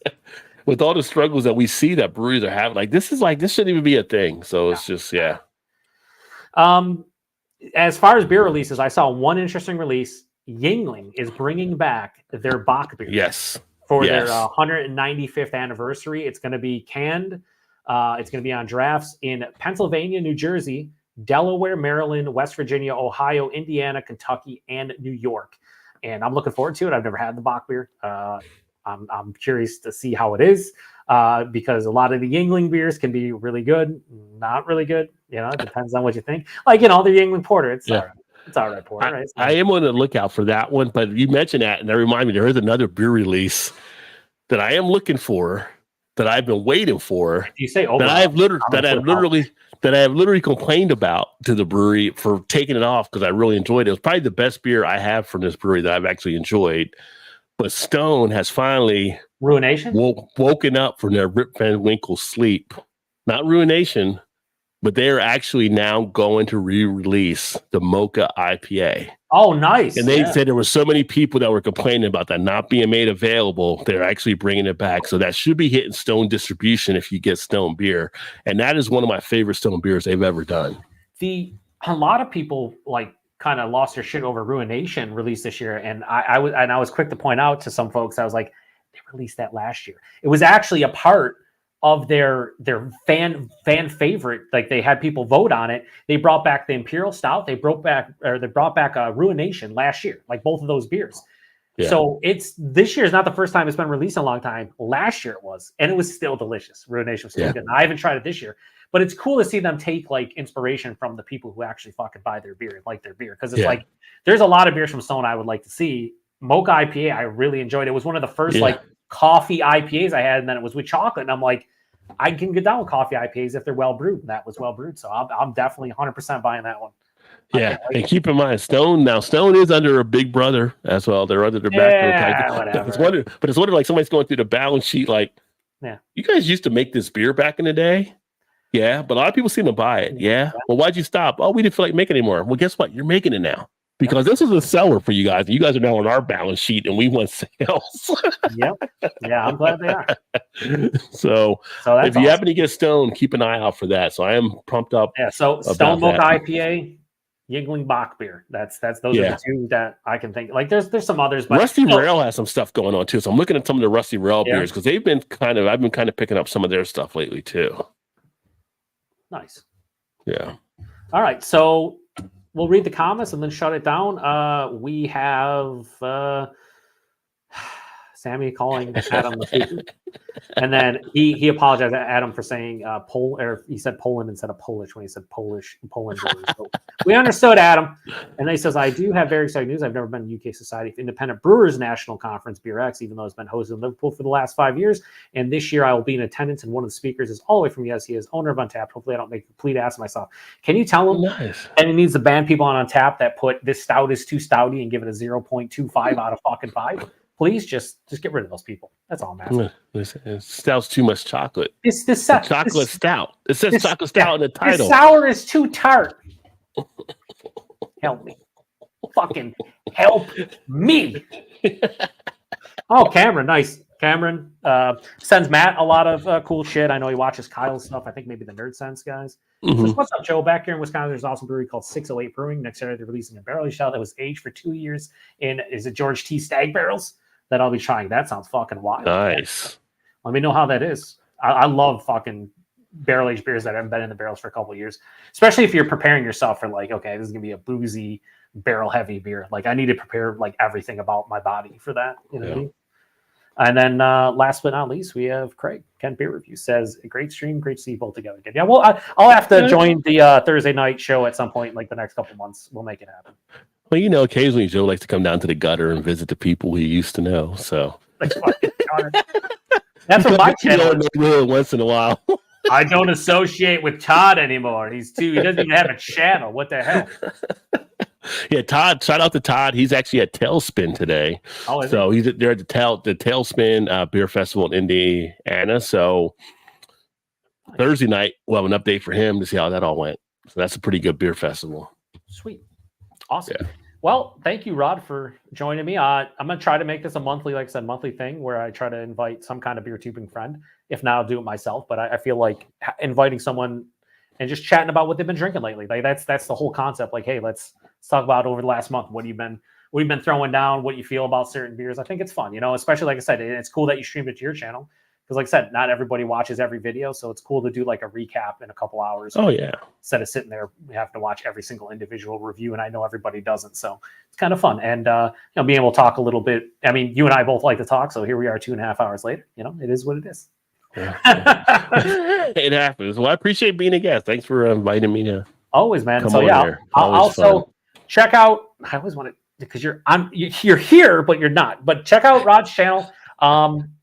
Again, every Thursday he does the happy hour live stream where he's joined by typically Mallory from Imperfectly Meat Crafts, Todd and/or Shannon. Usually Todd most weeks, Shannon sometimes, and then sometimes you'll open it up for other folks in the beer tubing community to hop on. He posts videos usually every other day, every third day. Like last month he posted, I think like 13, 14 beer reviews. So about every other day or so. His are a lot shorter than mine. Just keep that in mind. You don't need the attention span like you do for mine. People will be like, oh, Rod's is 2 minutes and 42 seconds. Joe's is 12 minutes and 42 seconds. What? There's something different here. Yeah, one guy likes you always have great stories though. So it's all a matter of I don't have the storytelling skills like you guys sometimes. I have stories. They're just not always great. But yeah, so check out Rod's been in the game for a long time. Great dude. I've hung out with him in real life. We had a great weekend. Hopefully it's your dad said hello as well. So. I will. He's doing a lot better now. He's had some health issues the last couple of years randomly out of nowhere, but he's doing a lot better. So I'll let him know that you said hello. He always talks about when we went to those breweries. It's like couple instances that really left a mark on him when he was like drinking those dark charges at the beginning. The live stream was crazy. But yeah, we had a lot of fun. So yeah, check out Rod's channel. There'll be links in the description box, multiple links. You can just click the @ in the header or the title of the video. Go check out his stuff, support him. And I'm going to try to do this, like I said, every month. So in about a month's time, I should have another show and try to, be consistent with it. I like doing live streams, but usually the weekend works the best for me on Saturday. So thanks to Rod. Thanks to everybody who has commented. I'd go through everybody. We'll do one last check of comments here. Adam says, my main issue is when people checking cask beers as draft and crowlers as can. People never use growler correctly. Now that's what you're upset about, Adam? Because I'm upset with people shitting on beers because they don't like the style like idiots. Oh, I'm going to pick up this beer that I don't like and then poop on it on tap. It's like, what? Come on. But see, here in the States, we get crowlers in cans. Yeah, we do. We do have. So it's not wrong. It's 32 ounce can that we get the crowlers in. Well, he's saying they check them in as cans, like on Untapped, instead of saying crowlers, because they do have crowlers and cans. Yeah. Okay. I think they have crowlers. They might not. They do. They do. Because I'll check in crowlers and stuff when I have a crowler of it. But yeah, I always feel weird when I get a nitro can. Do I check it in as nitro, or do I check it in as a can? Because they don't have any nitro can option. Is there a nitro option? No, there's no. There's a nitro option for like what you're drinking. Oh, I didn't know that. Or can, and I'm like, well, I'm drinking out of a nitro can. So which one is it? It's a can, but it's also it's not. I think I just usually choose can. Like when I do left hand, I think it's usually can. But I didn't go over enough to see the nitro hanging out there. Like they need a nitro can and nitro bottle feature. I guess I don't know. Well, Adam can bring it up with the Untapped guy when he goes to the conference. Ask him all of this, Adam. We need a full report. Yeah, we need to get you on a live stream. You need to give us a full report. It's BS. All right. I'm going to shut this one down. Thanks, Rob. Thanks, everybody. Everybody who's commented. Till the next one. Cheers, everyone. Cheers, everybody.